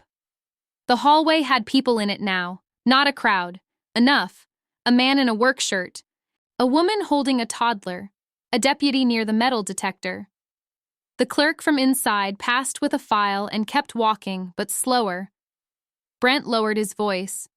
"The refinance language is standard." I looked at him. I didn't mention refinance. He stopped. Kendra looked from him to me. I said, "Sunday dinner. Bring every paper you think helps you." Mama laughed once. "You think I'm feeding you after this?" "No, Pastor Hale is bringing pie." Daddy looked at me. Mama's face drained just a little. Good. Not enough to end anything. Enough to make the next room honest. Daddy said, "Pastor Hale?" "Yes," I said. "And Mrs. Collins?" Mama's pearl necklace shifted when she swallowed. She never liked witnesses she could not dress down. Church witnesses were worse. They knew the Bible and the bulletin, but they also knew who stood in the pantry after funerals and who only showed up for the plate. Kendra recovered first. "Fine. Bring him. Bring the choir. It won't change that you have my children. They're children, I said, not leverage. Brent put his phone in his jacket pocket. That word is unhelpful. So was your email. His face stayed still. Kendra's did not. Mama looked at me sharply. What email? I looked at Brent. Ask your business helper. Kendra said, don't start with that. You started at dawn. A deputy near the metal detector shifted his stance. Nobody had raised a voice, but some rooms can hear pressure. I walked past them before Mama could gather herself again. In the parking lot, the sun was bright enough to make me squint. I sat in my car with both hands on the wheel and waited until my breathing turned even. Then my phone rang. The number was local, Cleveland Exchange. I answered. Mrs. Denise Palmer? Yes. This is Rhonda Bell at the Bradley County Register of Deeds. You left a message? My hand tightened on the wheel. Yes, ma'am. I need a certified copy of a recorded deed. You gave a book and page? I did. Paper rustled on her end. Book 1187, page 442, Ridge Avenue property? Yes, ma'am. There was a pause, not confusion, recognition. Mrs. Palmer, she said, are you Earl and Mavis Palmer's daughter? I am. I remember this one. I closed my eyes once. You do? I handled the intake. Your husband came with you. Marcus? Yes. Kind man. He had every page clipped in order. That was Marcus. He would put love in alphabetical order if it kept a clerk from staying late. Mrs. Bell said, what do you need it for? Family court, maybe lender review. Then you want a certified copy, not a printout. How soon? I can have it ready this afternoon. I'll come. She lowered her voice. Bring your identification, and bring the receipt if you have it.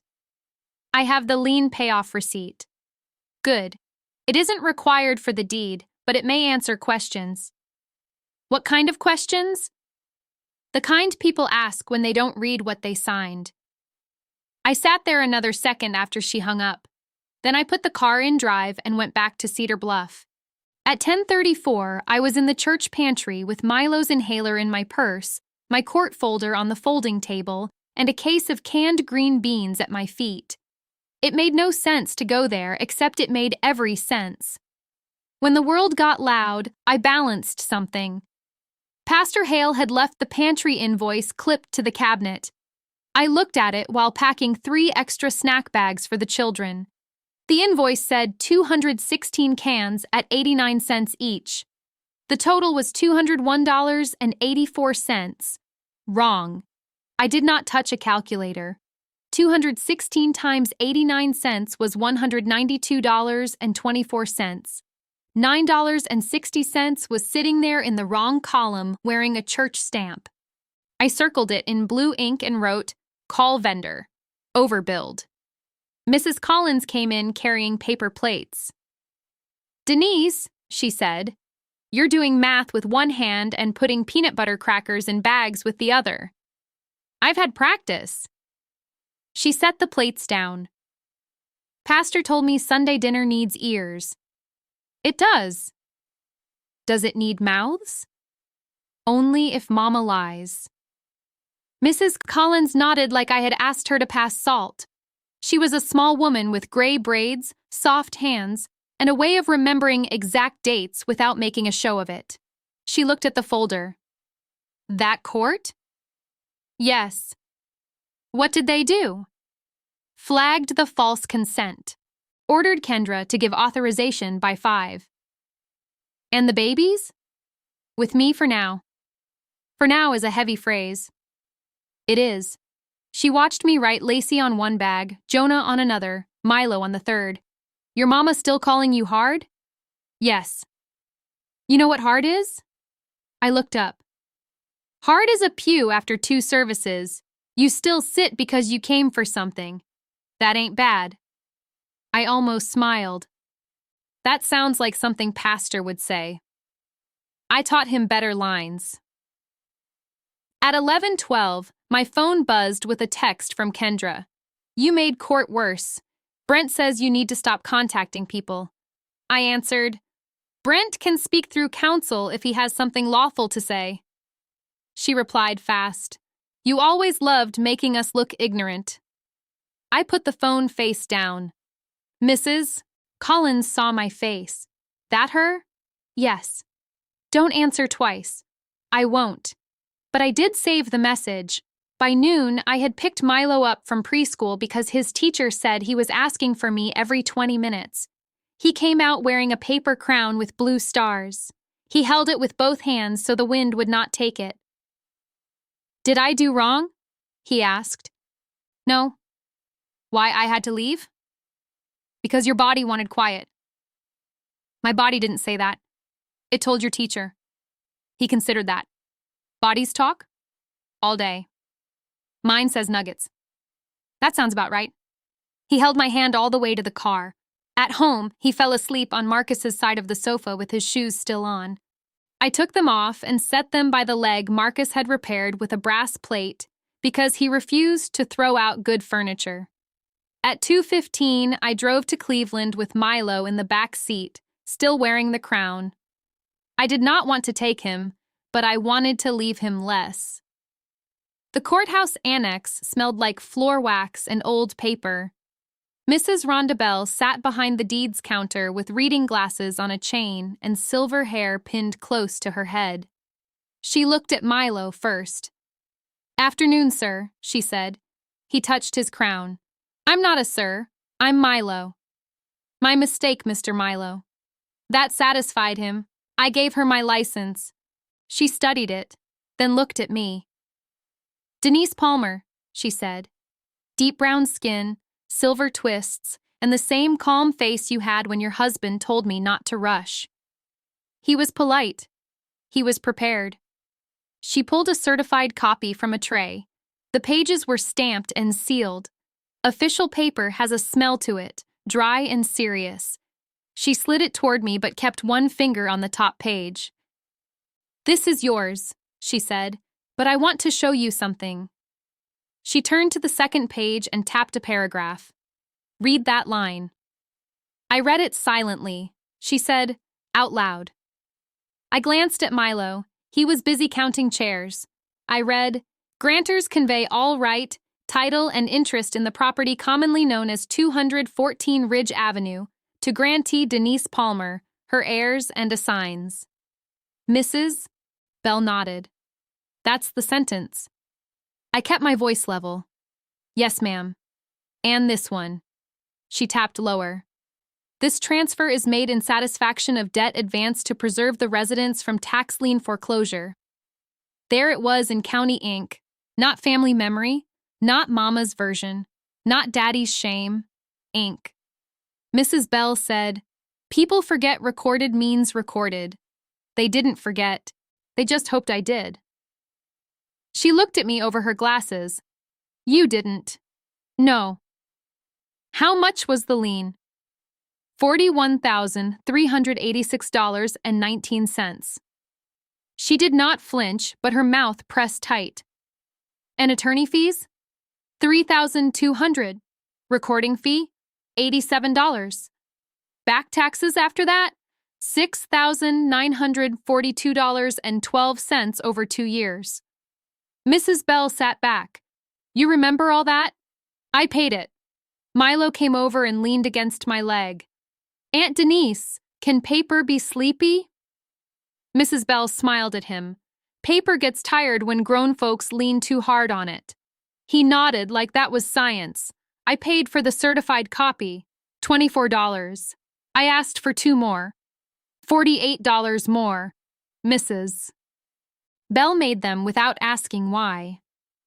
When she handed me the envelope, she said, If court needs a custodian to confirm recording, they can subpoena the office. Would you come? If ordered. And if asked. She looked toward the hallway, then back at me. I don't like watching people use records wrong. That's not a yes. It's close. I took it. At 4:57, Kendra emailed a single-page authorization. It gave me permission to pick up from school and seek emergency care. It did not mention guardianship. It did not mention money. It had her name typed at the bottom and signed in a rush. At 5:03, Brent emailed too. Mrs. Palmer, attached, please find a proposed mutual family care acknowledgement to clarify all parties' understanding. Please sign before Sunday to prevent unnecessary escalation. The attachment was 4 pages. I opened it at my kitchen table while Milo colored beside me. The first page said I acknowledged voluntary acceptance of the children. The second said my home would be available as stable child residence during Kendra's business expansion period. The third said I would cooperate with lender verification if needed. The fourth had a blank signature line. I laughed once. Milo looked up. Funny? No, baby, just bold. I printed it and placed it behind Brent's first email. Then I called Daddy. He answered like he had been holding the phone. Denise. Did you know Brent sent me a care acknowledgement? No. Did you know it mentions lender verification? He breathed hard. Daddy? I knew there was paperwork. What kind? Mavis said it was to help Kendra qualify. For what? For the salon build-out. How much? I don't know the whole. How much? He was quiet. I waited. 85,000, he said. I wrote it down. Loan? First draw was 25. And the second? 15, maybe 20. I don't know. The email said 15. He said nothing. I looked toward the living room. Milo had colored a sun purple. I liked it better that way. Daddy, who told Kendra the Ridge Avenue house could be refinanced? She said Brent said family property could support it. Family property. I know. No, you don't. Not yet. His voice dropped. Denise, Sunday can't be ugly. Then bring clean facts. Mavis won't. Then you bring them. She's scared. She's not too scared to aim at me. That stopped him. He said, I signed what she put in front of me. Why? Because your mama said we owed Kendra one chance. And what did you owe me? He did not answer. I hung up before he could put regret where truth belonged. That evening, Lacey came home with her shoulders tight. Jonah walked behind her, kicking one pebble down the driveway like it had insulted him. Inside, Lacey dropped her backpack by the stairs. Grandma called the school, she said. I kept my voice even. What did she say? She asked if we looked neglected. My hand paused on the refrigerator handle. Jonah said, Mrs. Allen said that was not an appropriate question. Good for Mrs. Allen. Lacey looked at me. Are we neglected? No. Then why'd she ask that? Because she wanted somebody to look at me instead of at her. Jonah frowned. That's dumb. It is. Lacey said, she said Mama is under stress. She is. So are you. Yes. But you don't make everybody pay. There are sentences a child should not have to own. I went to her and put one hand on her shoulder. You can be mad, I said. At who? Whoever earned it. Her eyes filled, but no tears fell. She looked like Kendra at 10, before Mama taught her that beauty was a coupon she could spend. Jonah said, Can we still have spaghetti? Yes. With garlic bread? Yes. Milo lifted his crown. I'm king of garlic bread. For tonight, I said. At 7:28, while the spaghetti boiled, Mrs. Allen called. I wanted you to know, she said. Mrs. Palmer requested information about the children's clothing and meals. Mavis or Kendra? Mavis. Did you provide anything? No, I told her school records require proper authority. Thank you. She then said you were unstable. I looked at the pot. Those were her words? Yes. All right. Denise, I documented it. Good. And one more thing. A man called after her. He said he worked with family financing. He asked whether your home was permanent. Brent, what did you say? That he had reached a school, not a bank. I let out air through my nose. Mrs. Allen, thank you. I'm sorry they're using us. They use what answers. Well, we didn't. After dinner, I helped Jonah with fractions at the kitchen table. Lacey washed bowls without being asked. Milo fell asleep before bath time and woke angry at the idea of soap. At 9:11, after they were upstairs, I opened the certified deed envelope again. I did not need to read it. I knew every line. But I set it beside Marcus's note anyway. Baby, love is help with a receipt. I touched the edge of the paper, then slid both into a clear sleeve. Not the original note, a copy. The original stayed home. Love can have a receipt and still not be passed around a courtroom like a napkin. Sunday came with rain before breakfast. Not a storm. A steady Tennessee rain that made Ridge Avenue shine and turned the ditch by the old laundromat into brown water. I got the children dressed for church. Lacey wore a green sweater. Jonah wore a shirt he said made his neck feel trapped. Milo wore his crown until I told him kings also needed combed hair. At Cedar Bluff First Missionary, people looked. They tried not to, which made it worse. Black church people can pass a whole question with one eyebrow and a mint from a purse. I accepted both. Pastor Hale preached from Nehemiah and said, repair is not the same as pretending a wall never broke. He did not look at me when he said it. That was mercy. After service, Mrs. Collins came to my side. 3:00? She asked. Yes. I'm bringing the pie. What kind? Sweet potato. Mama likes pecan. I know. That woman had a gift. At 2:42, I set my dining table with plain white plates, not the good china. Mama had always acted like the china belonged to her because she picked the pattern before I married Marcus. I put it back in the cabinet and used the dishes I bought on sale for $39 after one of her visits, cracked a dinner plate, and never mentioned it. I placed my folder on the sideboard, not on the table. The table was for food first. People show themselves better when they think paper is still sleeping. The children stayed upstairs with a movie and a bowl of popcorn. I told Lacey she could come down if she needed me. She asked if she should listen. No, I said. Will they yell? They might. Will you? No. She believed me because I had earned that. At 3:01, Pastor Hale and Mrs. Collins arrived. He carried a small Bible. She carried pie. At 3:09, Daddy came in with a grocery store salad and eyes that had not slept.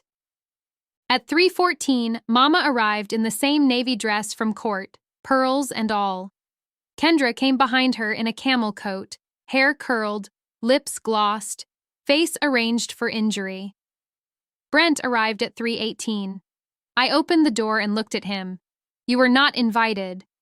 Kendra said, he's advising me. This is family dinner. He's part of this. No, he's part of why. Pastor Hale stepped into the hall behind me. Mr. Wallace, he said, if Denise did not invite you, you should go. Brent smiled. Pastor, I respect the church, but this is a legal and financial matter. Then you need an office. Mama hissed, Denise, don't be rude. I did not look away from Brent. You can wait in your car or leave. He glanced past me, measuring the room. Pastor Hale, Mrs. Collins, Daddy, Mama, stiff as a fence post. Kendra, already angry. Brent stepped back. Kendra, call me after. Kendra whispered, fine. When I closed the door, Mama said, you enjoyed that. No, you did. I walked to the dining room. Wash your hands if you're eating. Nobody moved for a second. Then Mrs. Collins walked straight to the sink. I surely will. That broke the spell enough to get plates filled. Dinner started polite. That is how bad family business often starts. Pastor Hale asked Daddy about his blood pressure. Mrs. Collins asked Kendra if the children liked school. Kendra said they loved structure, as if structure had packed them trash bags. Mama cut her chicken into tiny pieces. "You've got them eating well," she said. I passed the green beans. "They eat what I cook. Children need more than food." "They do." Kendra looked at Pastor Hale. "That's what I've been trying to explain. I needed temporary help." Denise turned it into a legal attack. Pastor Hale said, "Leaving children at dawn can become legal fast." Kendra's fork stopped. Mama said, "They were with family." Mrs. Collins said, "Family answers the door. Family doesn't become a signature."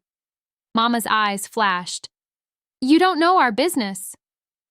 Mrs. Collins took a sip of tea. "That's why I'm listening." I set my fork down.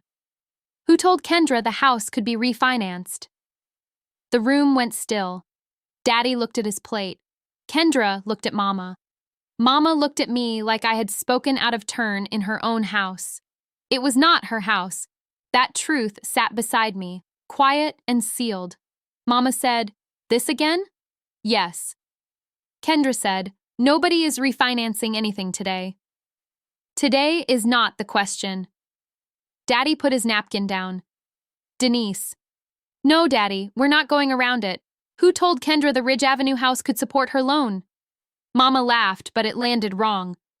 "Your father and I can discuss our house." "Our?" I said. Her face tightened. Kendra leaned forward. "Don't do that. You know what she means." "I know exactly what she means." Pastor Hale looked from Mama to Daddy. "Earl?" Daddy's voice was low. Brent said it was only a collateral reference. Mrs. Collins set her fork down. Kendra said, "It wasn't active, it was preliminary." I turned to her. "How preliminary is $85,000? Mama's hand hit the table, not hard enough to spill anything, hard enough to show herself. "You had no right to dig." I had children in my house and my name on a petition. "You always make yourself the injured one." I looked at her. "You called the school and asked if they looked neglected."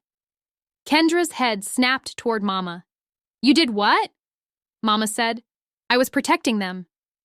"No," I said. "You were building a file." Pastor Hale's face changed. "Mavis." She pointed at me. "Don't use that preacher voice on me."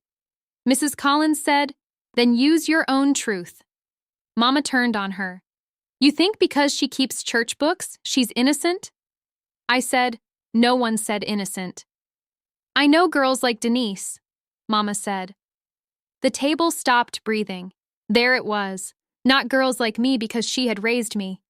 Girls like me because my deep brown skin, my steady job, my widow's black dress, my close-cropped silver hair, and my refusal to bend made me useful but never equal in her mouth. Pastor Hale said, "Mavis, measure your words." She did not. Always acting better because she can read numbers. Always wanting a medal for doing what women like her are supposed to do. Caretake, clean up, be grateful. Grateful. I looked at my mother across my own table. Kendra whispered, "Mama, stop." Mama knew then she had gone too far in front of the wrong people, not because it was cruel, because it was witnessed. I picked up my tea and took one sip. "No," I said, "let her finish." Daddy covered his face with one hand. Mama's voice dropped. "You twist everything." "Who told Kendra the house could be refinanced?" Kendra said, "Brent said if the residence was available, it helped my file." "Available how?" She did not answer. "Available how, Kendra?" Her mouth worked once. "Family support." That is not a legal phrase. It was just language. Until further notice was just language too. She looked away. Pastor Hale said, "That phrase came from somewhere?" I opened the folder and pulled out the default notice copy. I placed it on the table between the chicken and the green beans. "Loan cure plan," I said. Childcare condition required until further notice of stability. Same words she used on my porch. Mrs. Collins leaned closer. Read that part. Kendra stood. I'm not doing this. Sit down, Mama snapped. Kendra froze. For the first time all day, I saw the child Mama had trained under the woman Kendra had become. Daddy said, Mavis. Mama said, no, we're not letting Denise parade papers. I placed Brent's email beside the notice, then the proposed care acknowledgement, then the authorization from 5 o'clock. Not the deed, not yet. Parade, I said. All right. Kendra's eyes moved across the pages. She knew some of them, not all. Pastor Hale read silently, then looked at Kendra. Did you ask Denise to sign lender verification? Kendra said, it wasn't like that. That wasn't my question. She sat down slowly. Brent said it would help. With your children placed there? With stability. Mrs. Collins said, that's a clean word for a dirty ask. Mama pushed her plate away. You people are enjoying this. You people, I said. She looked at me. I smiled a little. It had no warmth in it. Say the full thing, Mama. You started. Her lips pressed flat. Daddy's voice broke low. Mavis, enough. No, I said. Enough was yesterday morning. From upstairs, a floorboard creaked. Lacey. I did not look up. I would not make her carry my eyes. Kendra put both hands on the table. I was going to come back for them. When? When things settled. When the second draw released? She blinked. There, another number found its column. Pastor Hale said, second draw? I tapped the email. $15,000 if childcare condition is satisfied and refinance path remains viable. Mrs. Collins looked at Daddy. Earl, did you know that? Daddy's mouth opened, closed. Mama answered for him. We knew Kendra needed help. With my name, I said. With family, Mama said. No, with my name. Kendra's voice got small, but not sorry. You don't understand what I've built. I looked at her. Then explain it. I signed a lease. I bought stations. I paid deposits. The contractor wants $12,000 by Friday. How much is the lease? $3,400 a month. Stations? $7,800. Deposits? $5,000. Contractor? $12,000. First draw? $25,000. Credit cards? She looked down. Kendra. $19,200. Mama whispered, You didn't tell me that. Kendra snapped, You told me I deserved my chance. The words hit Mama clean. She had fed the fire and now wanted to blame the smoke. Daddy stood and gripped the back of his chair. I thought the house was just listed as support. I looked at him. You signed. I didn't read all of it. You read enough to warn me not to make you lose everything. His face folded in on itself. Pastor Hale said, Earl, what did you think Denise could make you lose? Daddy looked at me, then at Mama, then at Kendra. Our home, he said. Mama whispered, Earl. He kept going. Brent said if Kendra couldn't show stable childcare and family backing, the loan could default. Mavis said Denise would do it if the children were already there. Kendra said, Daddy. No, he said. No more. The room held that.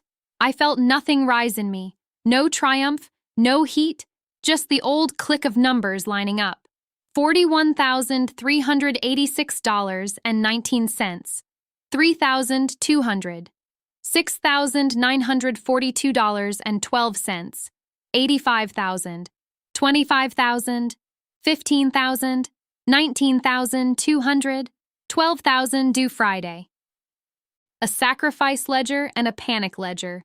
Different columns, same table. Mama looked at me with wet eyes she had not earned.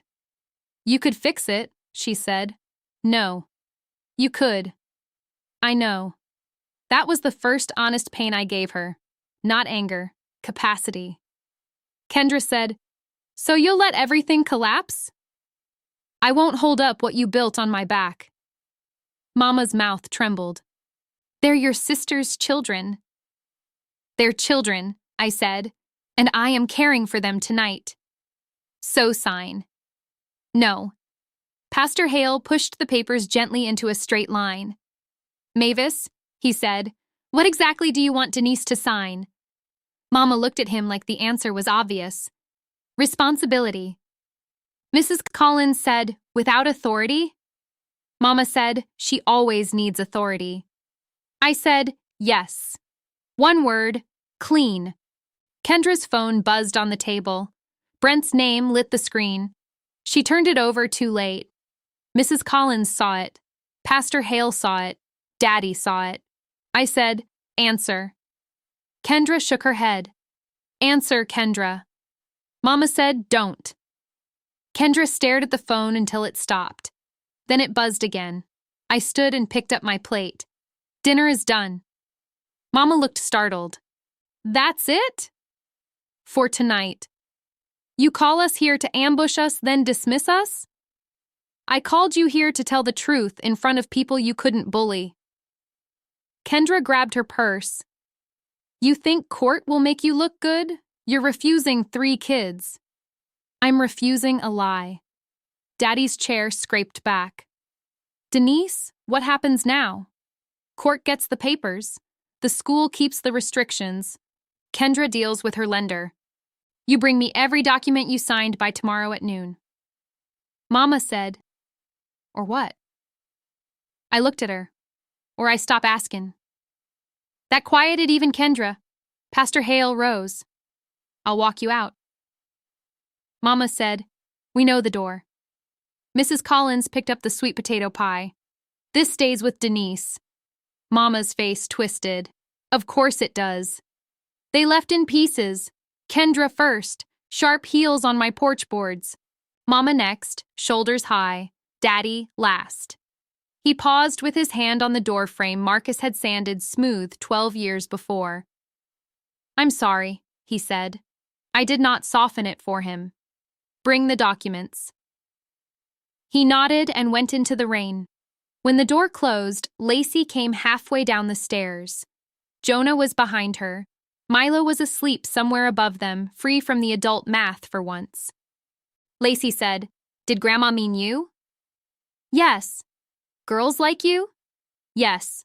Her chin lifted. "I'm a girl like you." My throat tightened, but I did not cry. "No," I said. "You're a girl like yourself." She came down the rest of the stairs and stood beside me. "Are we leaving?" "No." "Are they coming back?" "Not tonight." Jonah said, "Can we have pie?" Mrs. Collins looked at me. I looked at the papers still on the table. "Yes," I said. "Pie first, dishes second." At 10:26 that night, after the children slept, I wiped the table and saw one thing I had missed. Kendra had left her folded napkin beside her plate. Inside it was a torn corner of paper. Not a full document, just a piece that had stuck to something else. I almost threw it away. Then I saw my address .214 Ridge Avenue appeared on the scrap, with a line beneath it. Available equity estimate, $138,000. Below that, only the tops of letters remained, enough to read one word. Aunt. I stood there with the wet cloth in my hand and understood the shape of the next room before I entered it. They had not used the children to support the loan because they were desperate. They had used the children to reach the house because they thought I was still the kitchen door daughter. I dried the scrap with a paper towel, slid it into a plastic sleeve, and placed it behind Brent's email. Then I went to the pantry, opened the safe, and took out the blue pouch. I did not pull the original deed. I put my hand on it through the fabric. "Marcus," I said to the quiet. They made me bring the receipt. At 6:04 Monday morning, Milo came into the kitchen wearing one sock and carrying the other like it had offended him. Aunt Denise, he said. My foot won't go in. I looked down. That's Jonah's sock. He frowned at it. It's still a sock. Not for your foot. Lacey stood by the counter with her backpack already zipped. She had made 3 lunches before I got the bread out. Peanut butter for Milo, turkey for Jonah, turkey without mustard for herself. The mustard was on the counter, cap open, beside the church pantry ledger I had brought home to finish. You don't have to do all that, I said. I know. She kept doing it. Jonah came in with his shirt inside out. Do I have to go? Yes. What if people ask? You tell them you're going to class. What if they ask where Mama is? You tell them she'll need to answer that. He looked at me. That sounds rude. It's not rude to give back a question. Lacey's eyes moved to mine. She heard more than Jonah did. Children like her always do. The phone rang at 6:12. Daddy. I let it ring once more while I corrected the pantry invoice with my pencil. 48 cans of green beans at 79 cents did not make $52. It made $37.92. Somebody at Johnson's Market had keyed the wrong case count. I circled it, wrote Call Ray beside it, and answered. Good morning, Daddy. His breathing came rough. Your mama says not to bring anything. That's not what I asked. Denise. Noon. I don't know where all the papers are. Then bring what you have. Mavis is upset. I know. She didn't sleep. I slept 3 hours. He got quiet. I put Milo's correct sock on the table and pointed. He sat on the floor and wrestled with it. Daddy said, You're enjoying making us feel small. No. You sound cold. I sound awake. Lacey looked at me again. I softened my face, not my words. Daddy whispered, Brent said those papers were standard. Brent can tell that to the judge. The judge? Kendra filed in family court, I answered. Documents matter now. I don't want court. You should have wanted reading. That hurt him. I heard it land. I did not take it back. He said, I'll come. By noon. I hung up and spread mustard on one sandwich. The children watched me like the whole house might tip if I moved too fast. Jonah said, Are we in trouble? No. Is Grandma? That depends on Grandma. Milo raised his socked foot. I won. You did. He grinned, and for 1 second the kitchen remembered it was a kitchen. At 7:18, I walked them into Cedar Bluff Elementary. The front office smelled like copier paper and floor wax. Mrs. Dunleavy sat behind the desk with her reading glasses halfway down her nose. Morning, Miss Palmer. Morning. Her eyes went to the children, then to the sealed envelope in my hand. She lowered her voice. We got another call. From my mother? Yes. What did she ask? Mrs. Dunleavy looked toward the hallway. Whether you had authority to keep them enrolled. Lacey stiffened beside me. I slid the envelope through the window. There's my emergency petition response, the temporary school restrictions, and a copy of the porch transcript. Their mother is still allowed to communicate with the school in writing. No pickups except me unless the court changes it. Mrs. Dunleavy opened the envelope and read the first page. This is clear. Good. She glanced at Lacey. You 3 go on. Breakfast is still open. Lacey did not move. Can she call and ask if we ate? Mrs. Dunleavy's face softened. She can ask. I don't have to answer. Jonah said, Can she say Aunt Denise stole us? Mrs. Dunleavy looked at me. I nodded once. She can say things, Mrs. Dunleavy said. That doesn't make them true. Lacey took Milo's hand. Come on. After they disappeared down the hall, Mrs. Dunleavy leaned closer. Ms. Palmer, the first call came from a man. My hand tightened on my purse strap. What man? He said he was confirming household stability for the Palmer children.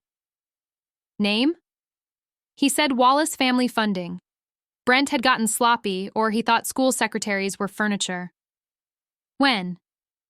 Friday afternoon, 4:51. Did you give him anything? No, ma'am. I asked for a signed release. He got short with me. What did he say? She looked uncomfortable. He asked if I understood how families like yours handle things. There it was again. Polite enough for a desk, dirty enough for the ear. I did not blink. Thank you for writing that down. I didn't. You will now. She reached for a yellow notepad. Yes, ma'am. I waited while she wrote the time, the number from caller ID, the words he used, and her name beneath it. Her hand shook once. Mine did not. When she passed it back, she said, I should have told you Friday. You're telling me Monday. I'm sorry. Then write one more line. Say you notified me this morning. She did. By 8:30, I was at my desk at the church office with my coat still on. Cedar Bluff. First Missionary kept the heat too low on Mondays because Brother Neil believed thermostats were a test of discipline. I kept my gloves in the top drawer and typed with 2 fingers until the office warmed. Pastor Hale came in at 8:44. You eaten? Coffee. That's not food. It's warm. He set a biscuit wrapped in a napkin on my desk. Rhonda Bell called me. My fingers stopped. Why? She said you left a message at the registrar's office Friday. She recognized your name from church giving records. Mrs. Bell had been at Cedar Bluff First for 2 years before she moved her membership to her daughter's church in Cleveland. She remembered names because county clerks and churchwomen both live by them. What did she say?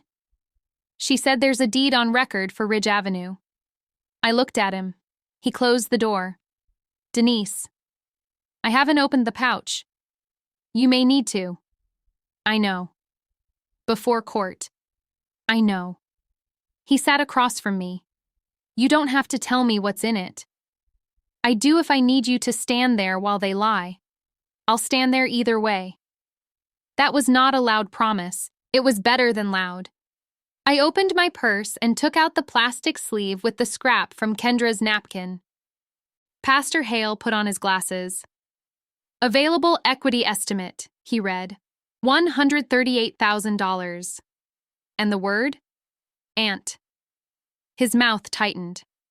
They named you as the childcare resource? Or the property path? Could be both. It is both. He looked at the scrap again.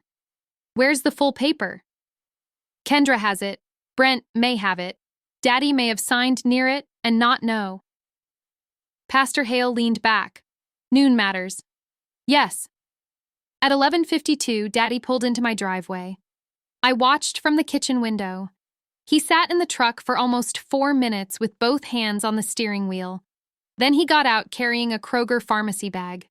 That man had raised me with rules about keeping papers flat and dry. He brought his financial life to me in a crumpled bag that once held blood pressure medicine. I opened the door. He said, Your mama wouldn't come. I didn't ask her to. He stepped inside and looked toward the stairs. Kids at school? Yes. He nodded. Good. We sat at the dining table. The white plates were gone. The folder remained. I put the pharmacy bag between us. Take them out, I said. His hands fumbled.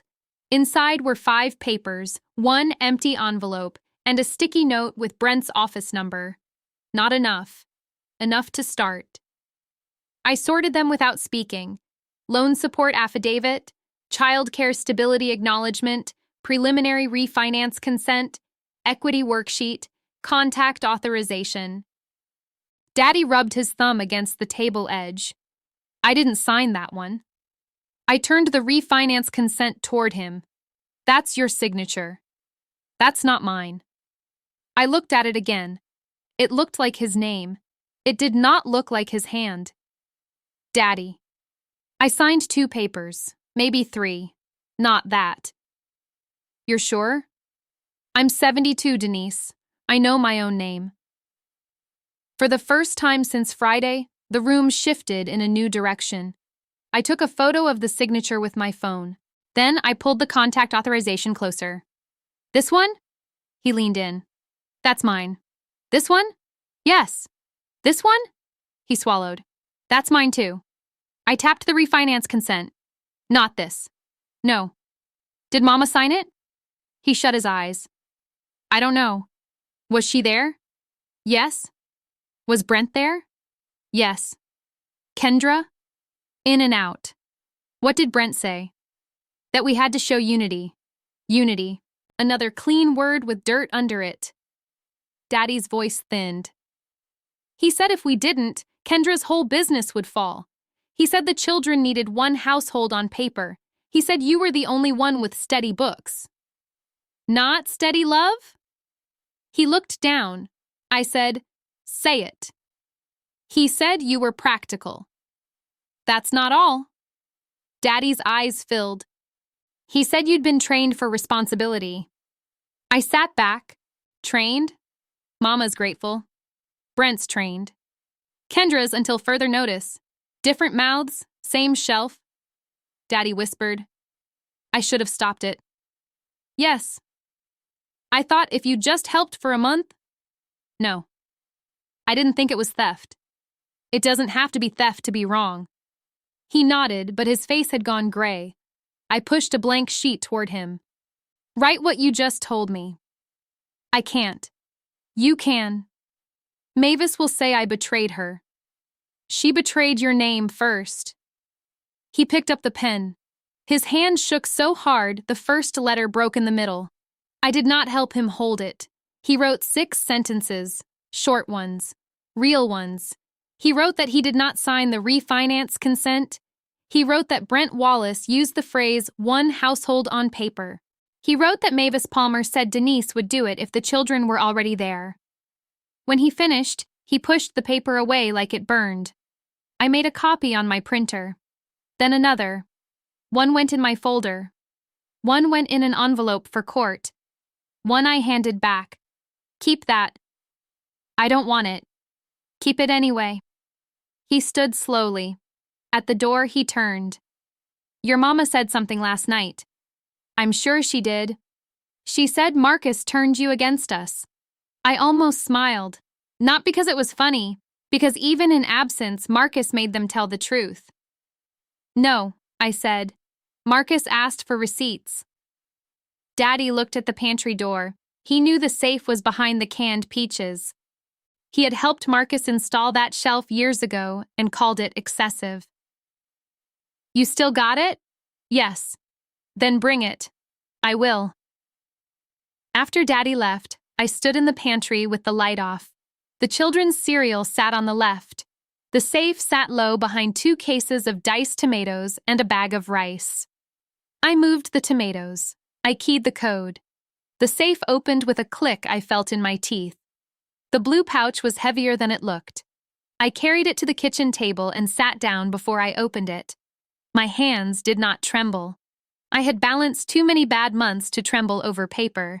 Inside were the original deed, 1 recorded copy, the lien payoff receipt, a cashier's check stub for $41,386.19, a tax release, and Marcus's note folded once. I did not open the note first. That would have been heart before order, and order was how I stayed standing. The deed had the county stamp. Bradley County Register of Deeds, Book 712, page 409, recorded at 9:17 a.m. on April 3rd. I read the clause 3 times.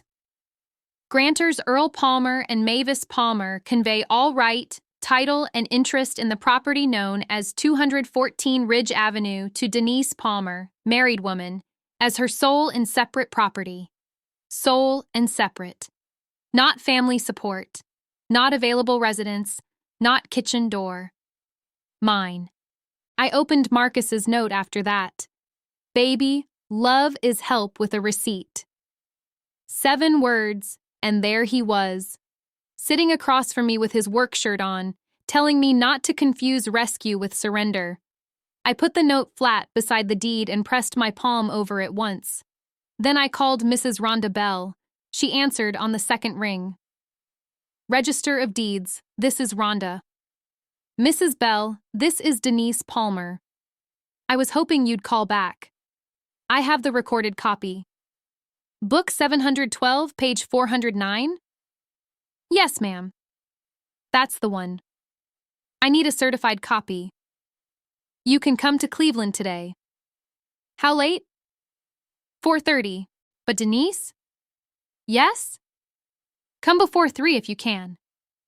Why? There was a records request on that property this morning. My eyes moved to the scrap in the sleeve. Who requested it? I can't give legal advice. I didn't ask legal advice. She breathed out. Brent Wallace's office. I looked at Marcus's note. What exactly did they request? Current owner and encumbrances. When? 10:26. Daddy had still been in my kitchen then. I said, I'll be there in an hour. Bring your ID. I will. And Denise? Yes? Don't bring the original if you don't have to. Mrs. Bell did not say why. She did not need to.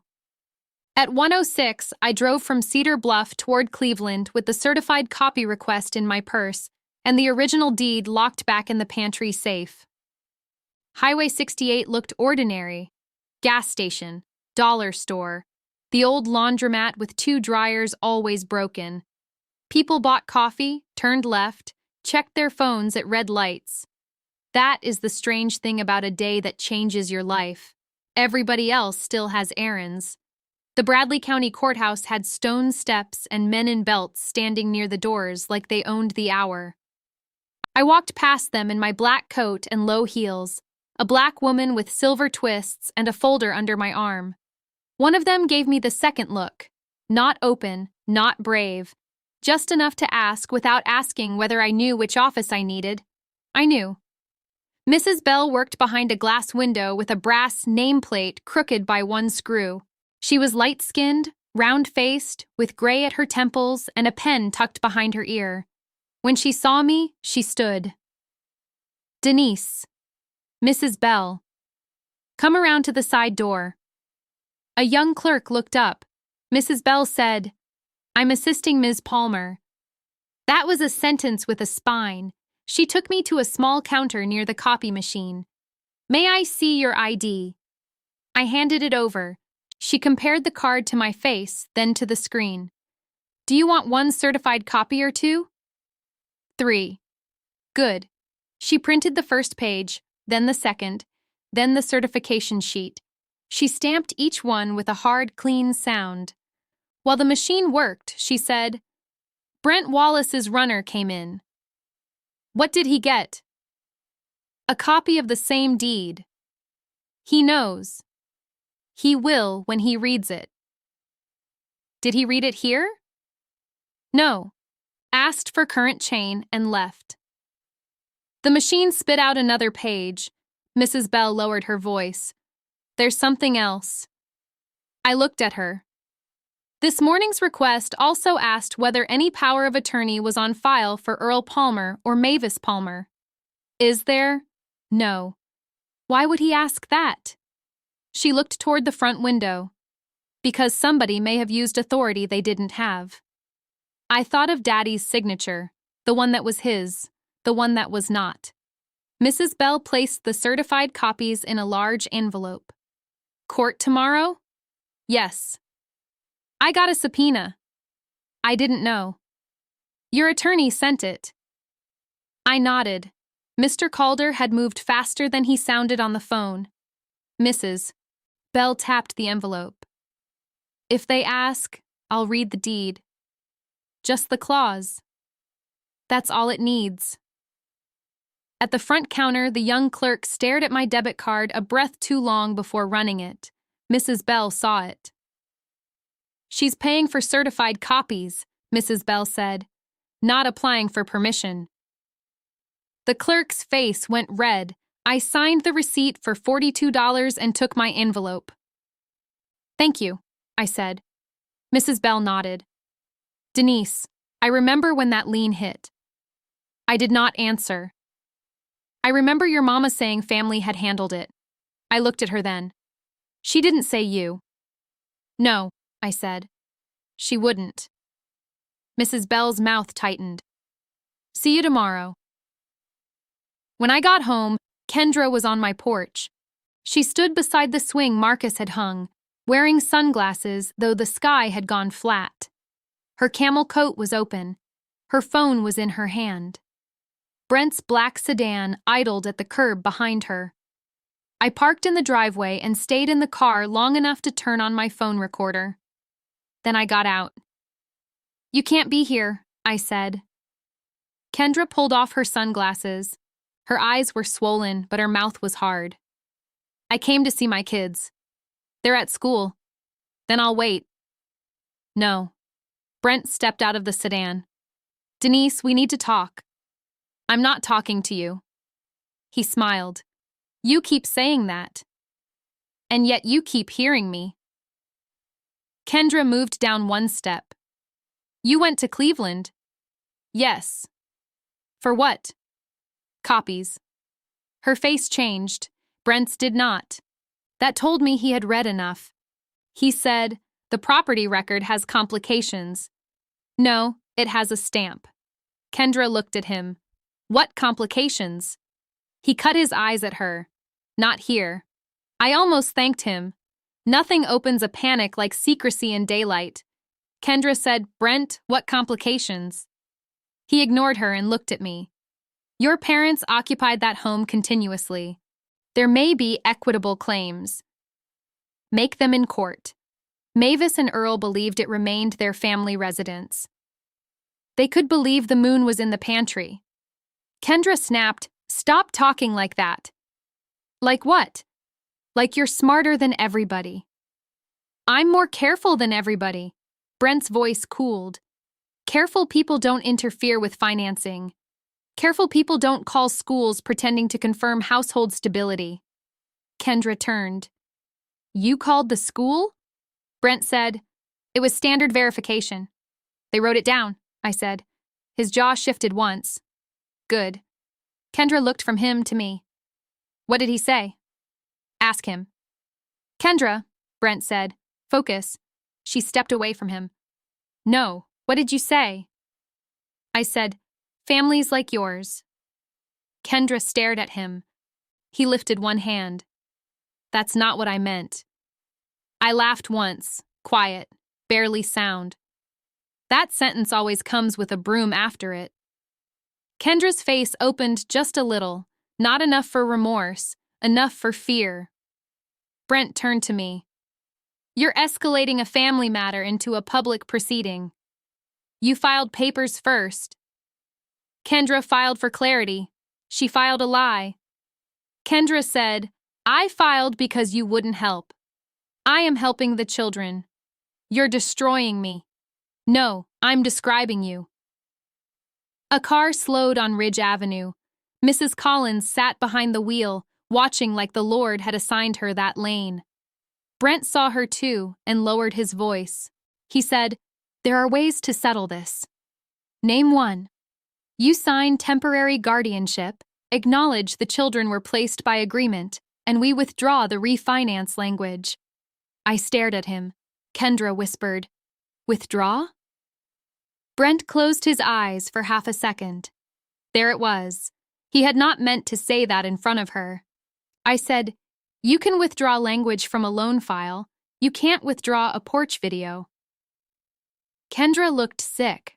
What porch video? I looked at my sister, and for the first time I understood she had not watched herself do it. She had lived in Mama's version so long she thought her own voice would sound different on tape. The one from 613, I said, with Mama smiling beside your minivan. Brent stepped toward me. Do not play games. I did not move. The front door opened behind me. Pastor Hale stood there.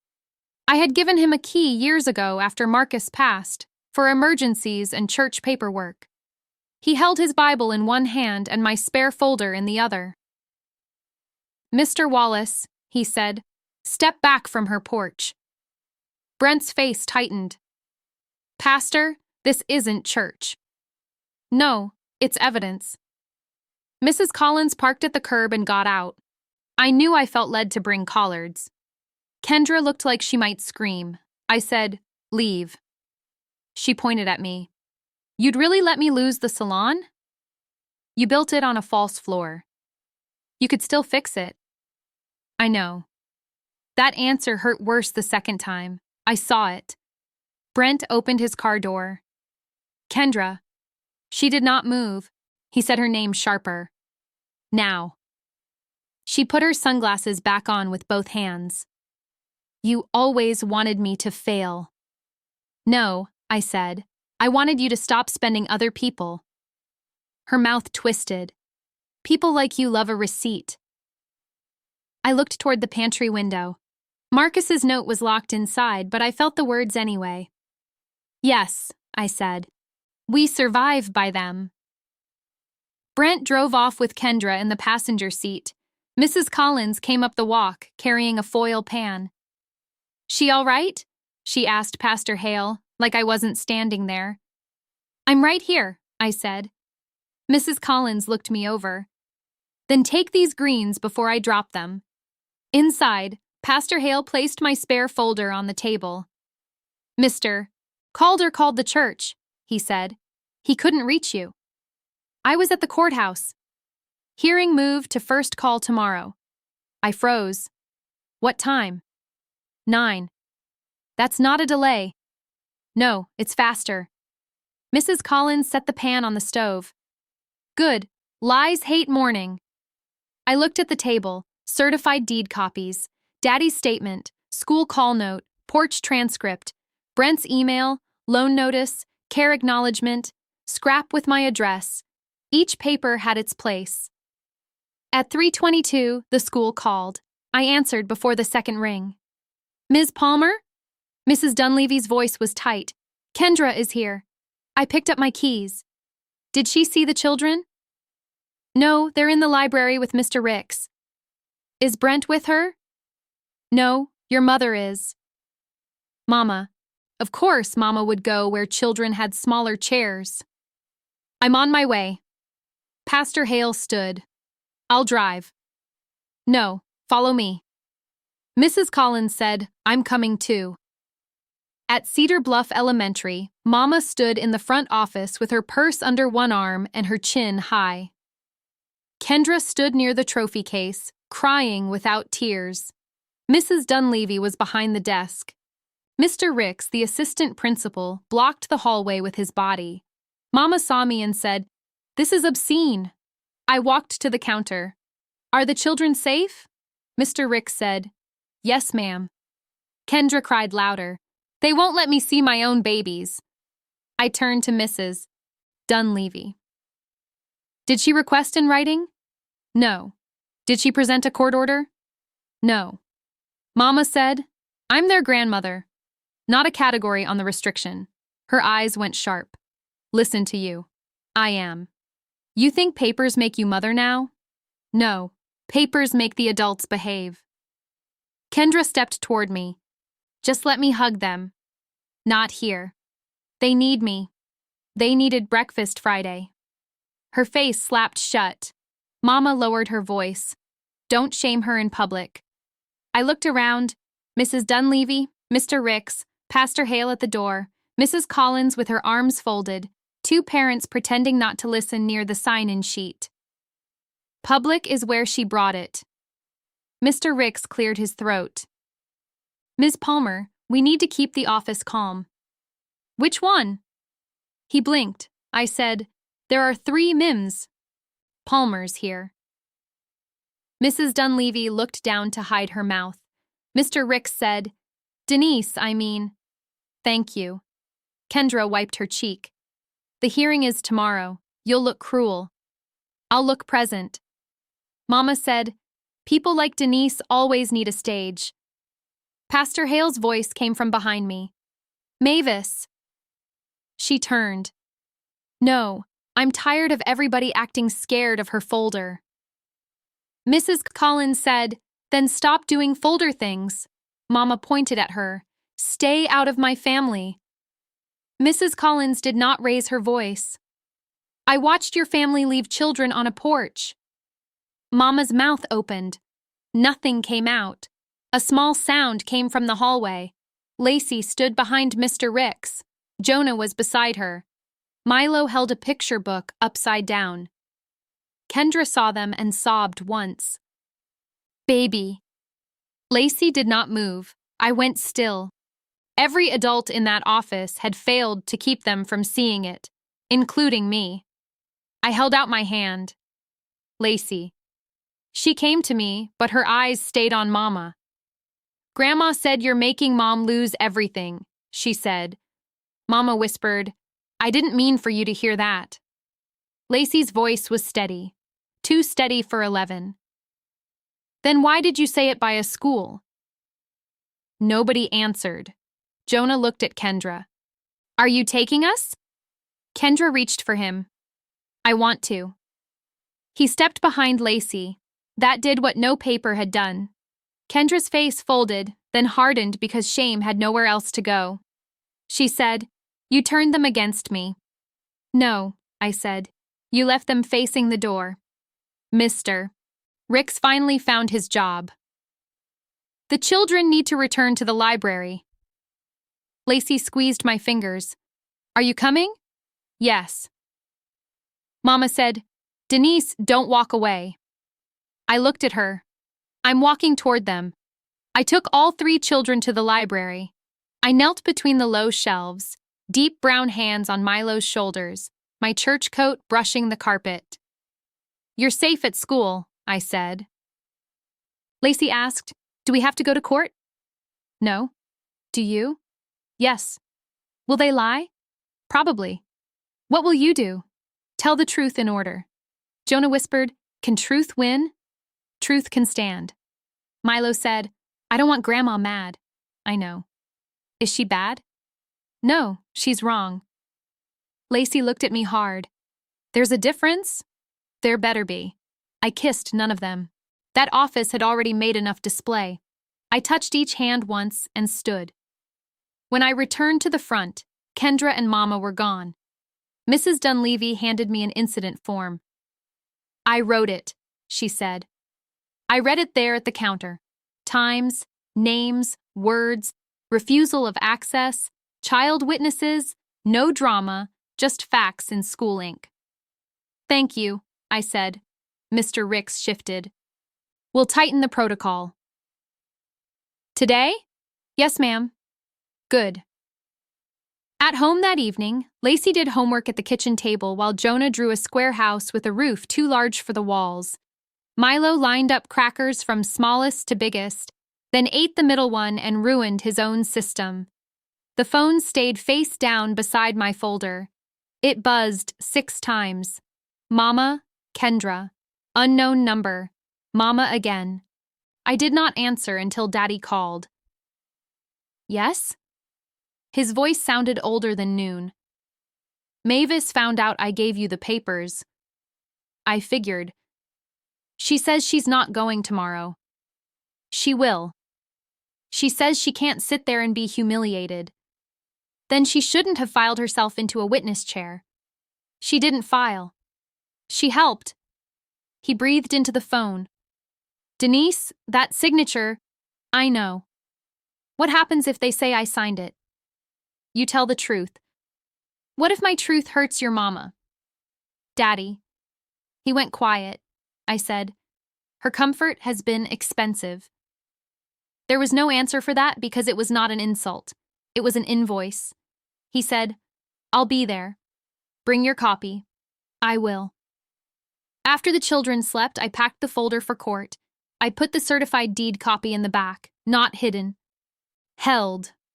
The porch video drive went in the front pocket. The school notes behind it. Daddy's statement behind the school notes. The loan papers in order of date. Kendra's default notice on top of Brent's email. The scrap in its plastic sleeve.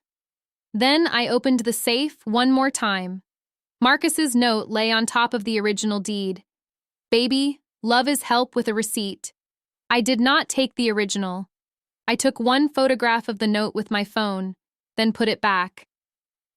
That note was not for court. It was for my spine. I pressed the pouch closed and set it inside the safe. At 8:15 the next morning, Pastor Hale drove me to Cleveland.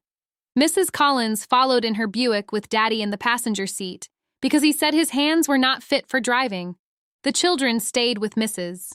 Dunleavy at school under the written plan. Lacey had hugged me before I left, quick and fierce. "Tell the truth in order," she said. "I will." The family court waiting area was full of people trying not to look afraid. Kendra sat beside Brent near the front. Mama sat on Kendra's other side, wearing cream instead of navy, as if a lighter color could make her soft. Daddy sat with Mrs. Collins across the aisle. He held his statement in both hands. Mr. Calder met me by the doors.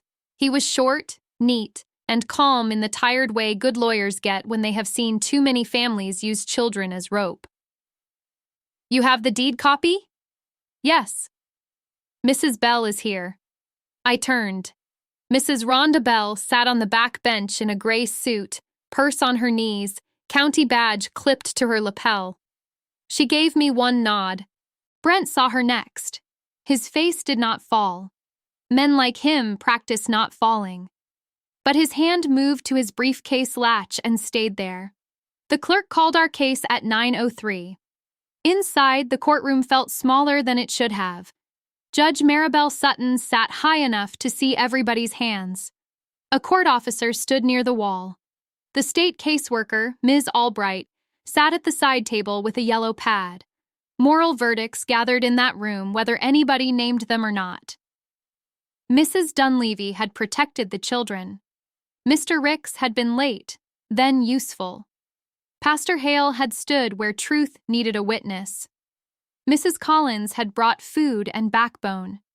Daddy had failed first and written second.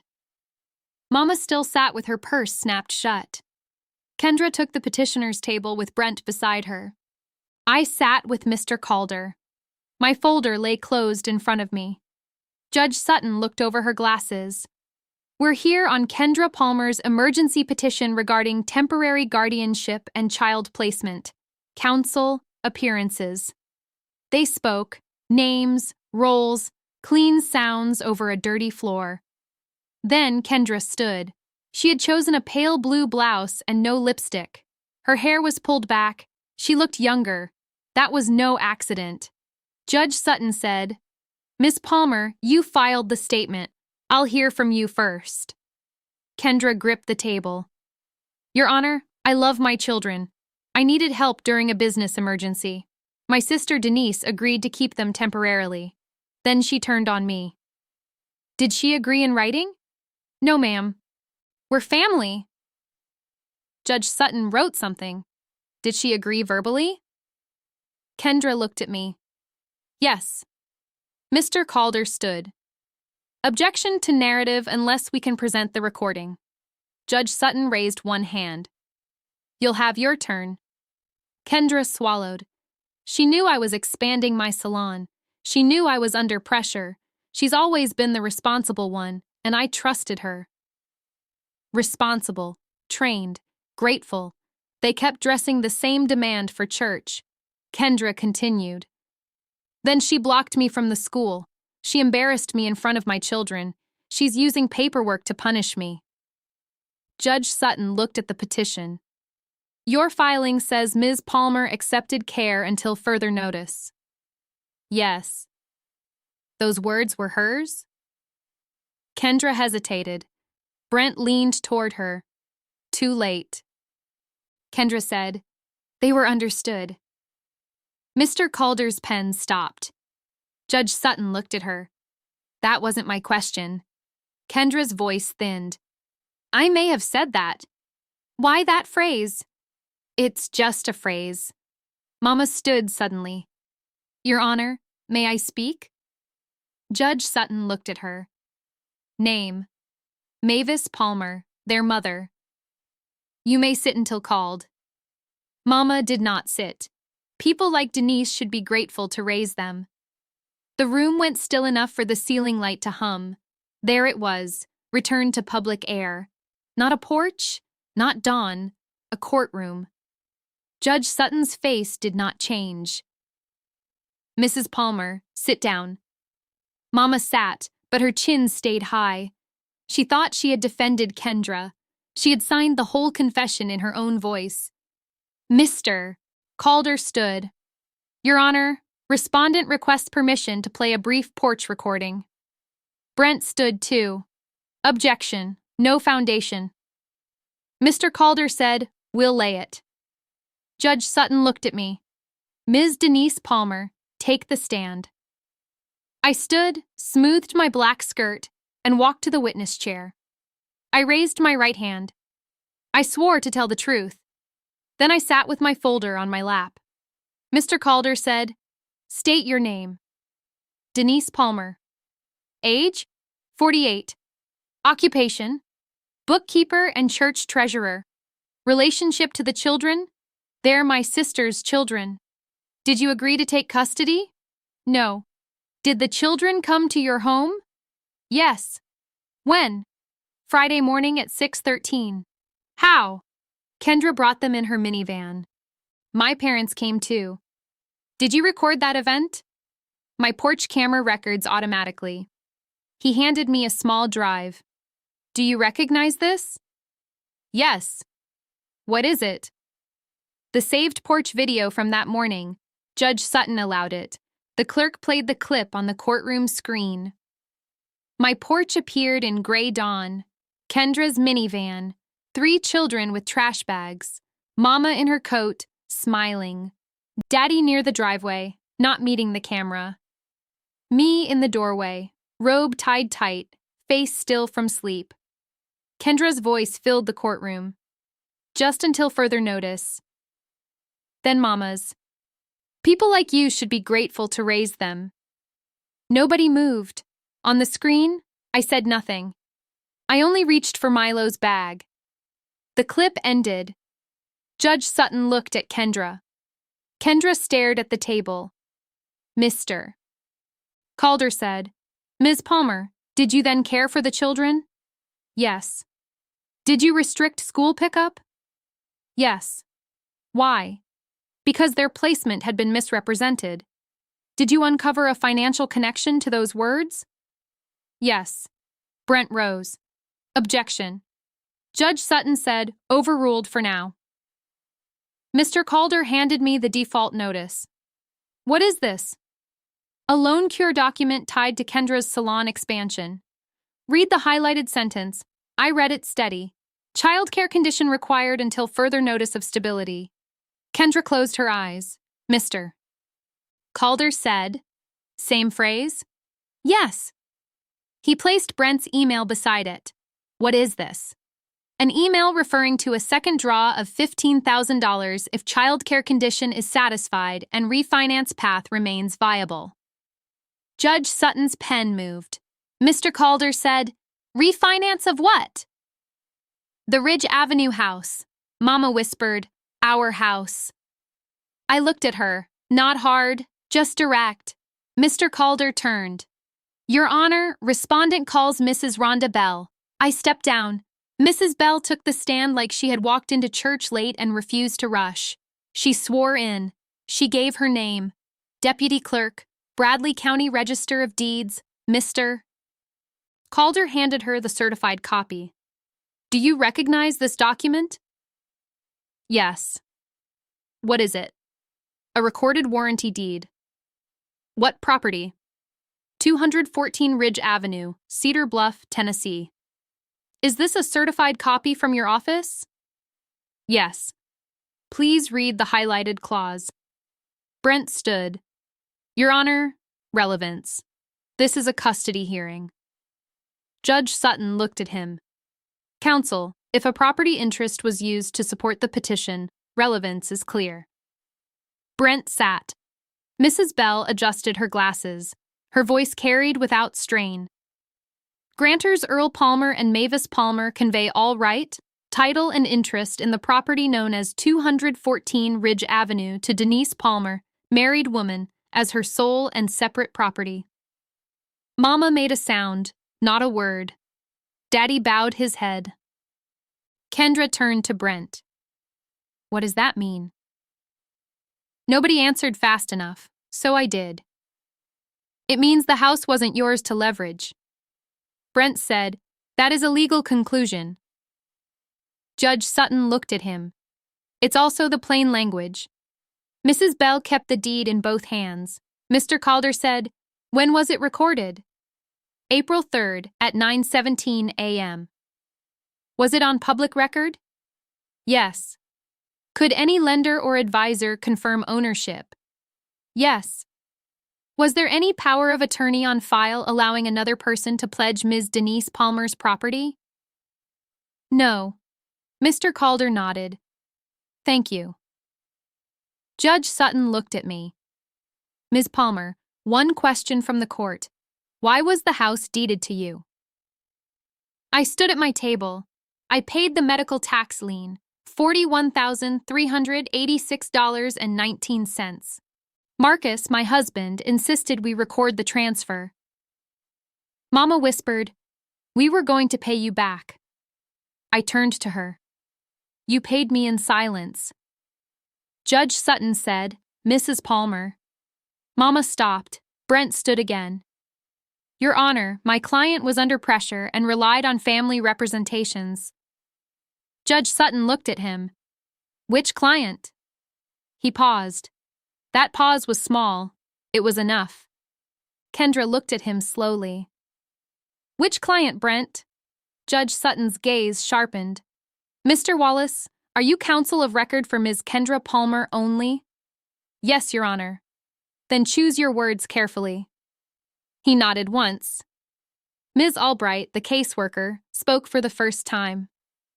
Your Honor, the department recommends no forced guardianship today. We request a custody review and a safety plan. The children should remain in school and in current temporary care until assessed. Kendra said, temporary care with her? Judge Sutton said, you placed them there. Kendra sat back as if the words had weight.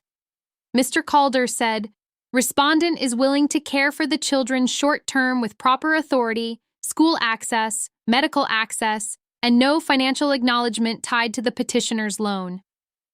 Judge Sutton looked at me. Ms. Palmer? I stood. No forced lie, I said. No lender language, no backdated agreement. Mama's eyes burned at me. I looked at her, and the hook of her sentence finally came loose. No, I said. People like me should be accurate. The room held that line, not applause, better, record. Judge Sutton gave the orders in a voice that did not waste air. Temporary placement would remain with me for 72 hours pending review. Kendra would provide full addresses, employment records, and child care plans. No third-party pickup. No school contact except through written channels. The false statement concern would be referred for procedural review. Any financial document tying the children to loan stability was to be produced. Then she looked at Brent. Mr. Wallace, preserve your file. His face went pale in a way no cream blouse could cover. Kendra turned fully toward him. What file? Judge Sutton said, not now. But now had already arrived. When we stepped into the hallway, Mama moved toward me. Daddy stepped between us. Not Pastor Hale, not Mrs. Collins. Daddy. Mavis, he said. Don't. She stared at him. You chose her. He held his paper in one hand, wrinkled from gripping it. No, I chose what I signed. That house was ours. He looked at me, then back at her. It stopped being ours when she saved it. Mama's face crumpled, then hardened again. Pride is stubborn when shame is watching. Kendra stood near the wall with Brent, speaking low and fast. You told me family residence was available. Brent said, based on information provided. By who? He looked at Mama. Kendra looked too. Mama's purse strap slid down her arm. Mrs. Collins leaned near me. There's your second draw. Pastor Hale murmured, Rhonda read it clean. I watched Kendra hear her own life adjust, not fixed, adjusted. The salon, the loan, the children, the house. Each one moved back into the correct column. Mrs. Bell came out of the courtroom and handed me the certified copy. "You'll want to keep this flat," she said. "I will." She looked past me at Brent. Our office had a prior complaint about his runner asking for owner records without names. Nothing came of it. I looked at her. She kept her voice low. "And what about the ones who don't have a son who's the police chief?" I understood then why her eyes had been so sharp at the courthouse. Her son wore a badge in Cleveland. Somebody had listened when she complained. Somebody else might not have had that. "What happens now?" I asked. "Now there's a judge's preservation order." Mrs. Bell glanced at the courtroom door. Paper gets louder.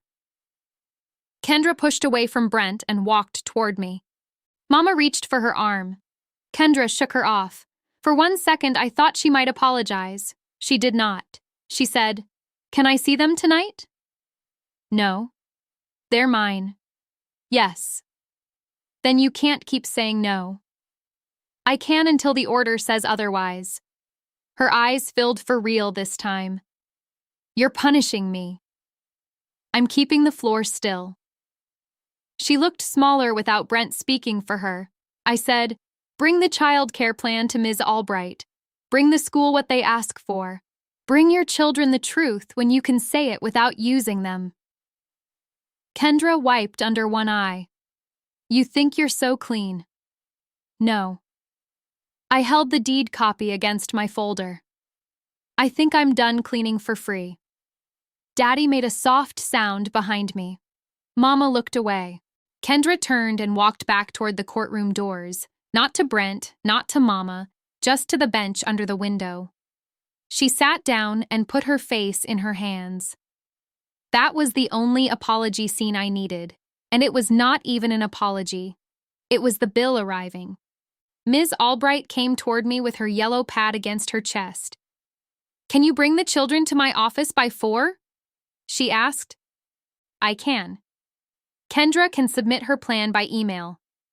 Kendra lifted her head. "I can do it today." Ms. Albright looked at her. "Then do it today." No softness, no cruelty, just the door she had to walk through herself. Brent tried to move past us. Mrs. Bell stepped into his path with her purse on her arm and the certified stamp still in her hand. "Mr. Wallace," she said. "The judge said preserve your file." I heard her. "Good. Our office will expect the same from your runner." His mouth tightened. "Deputy Clerk Bell." "Yes?" He had nothing useful left, so he carried his briefcase toward the elevators. Kendra did not follow him. That mattered more than any speech she could have made. Daddy touched my elbow. "Denise." I looked at him. "I'm sorry I let her say it." Mama's head snapped up. "Earl." He did not turn. "I'm sorry I stood there. That one landed cleaner because he did not ask me to fix him after saying it." I said, "You tell Ms. Albright the whole thing." "I will." "And you give Mr. Calder every paper Brent had you sign." Daddy nodded. "All of it." Mama laughed once. It sounded dry. "So that's it? You turn your own people in?" I held my folder flat against my ribs. "Mama, I'm not your hiding place." Her eyes shone, but she did not cry. She would rather choke on pride than set it down where anybody could see it. Pastor Hale opened the courthouse door for me. Cleveland air hit my face warm and bright. Mrs. Collins walked beside Daddy, one hand near his sleeve without touching it. Mrs. Bell stayed back at the clerk's counter. Through the glass, I saw her hand the bailiff a copy of the preservation order. Then she pointed to a thin folder with Brent's name on a tab. The bailiff signed the log. A young woman at the counter, holding a deed request and a baby carrier, watched Mrs. Bell slide a fresh complaint form across the marble. Mrs. Bell tapped the top line with her pen. The woman picked it up. By the time I reached Cedar Bluff, the school had already called twice. Not because anything was wrong, because they had the order and wanted the names correct. Mrs. Dunleavy met me at the office door. "They're in the reading room." Milo ran first. Tasha came next. Lacey stood in the doorway until she saw my face. "Did you tell it?" she asked. "In order." She nodded like that was enough. At 4, Ms. Albright listened while the children colored at the far table. She asked small questions. Who packed breakfast? Who knew their medicine? Who had keys? I answered with dates, not drama. Kendra emailed a childcare plan at 4:22. It had 2 blank spaces and Brent's office address removed. Ms. Albright read it, then looked at me. "We'll keep school access as ordered." Kendra called while I was signing the safety plan. I put her on speaker because Ms. Albright asked me to. "I'm sending the rest tonight," Kendra said. "Send it to the caseworker." "I know," her voice cracked. "Tell them I love them." I looked at the children through the glass. Milo was drawing my porch with all 5 steps. "I'll tell them you called," I said. "That's not the same." "No."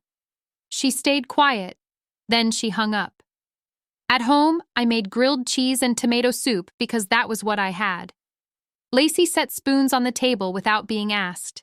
Tasha folded napkins into crooked squares. Milo asked if the porch camera was still on. "Yes," I said. "Good." After baths, after the teeth and the water cups and the 2 nightlights, the house went still. I went to the pantry and opened the safe. The blue pouch came out heavier than paper should feel. Marcus's note was still there, creased from my thumb. I took 1 strip of clear tape from the kitchen drawer. I fixed the note inside the safe door, high enough that canned peaches would not rub it loose. Then I closed the safe and checked the latch. I turned off the porch light.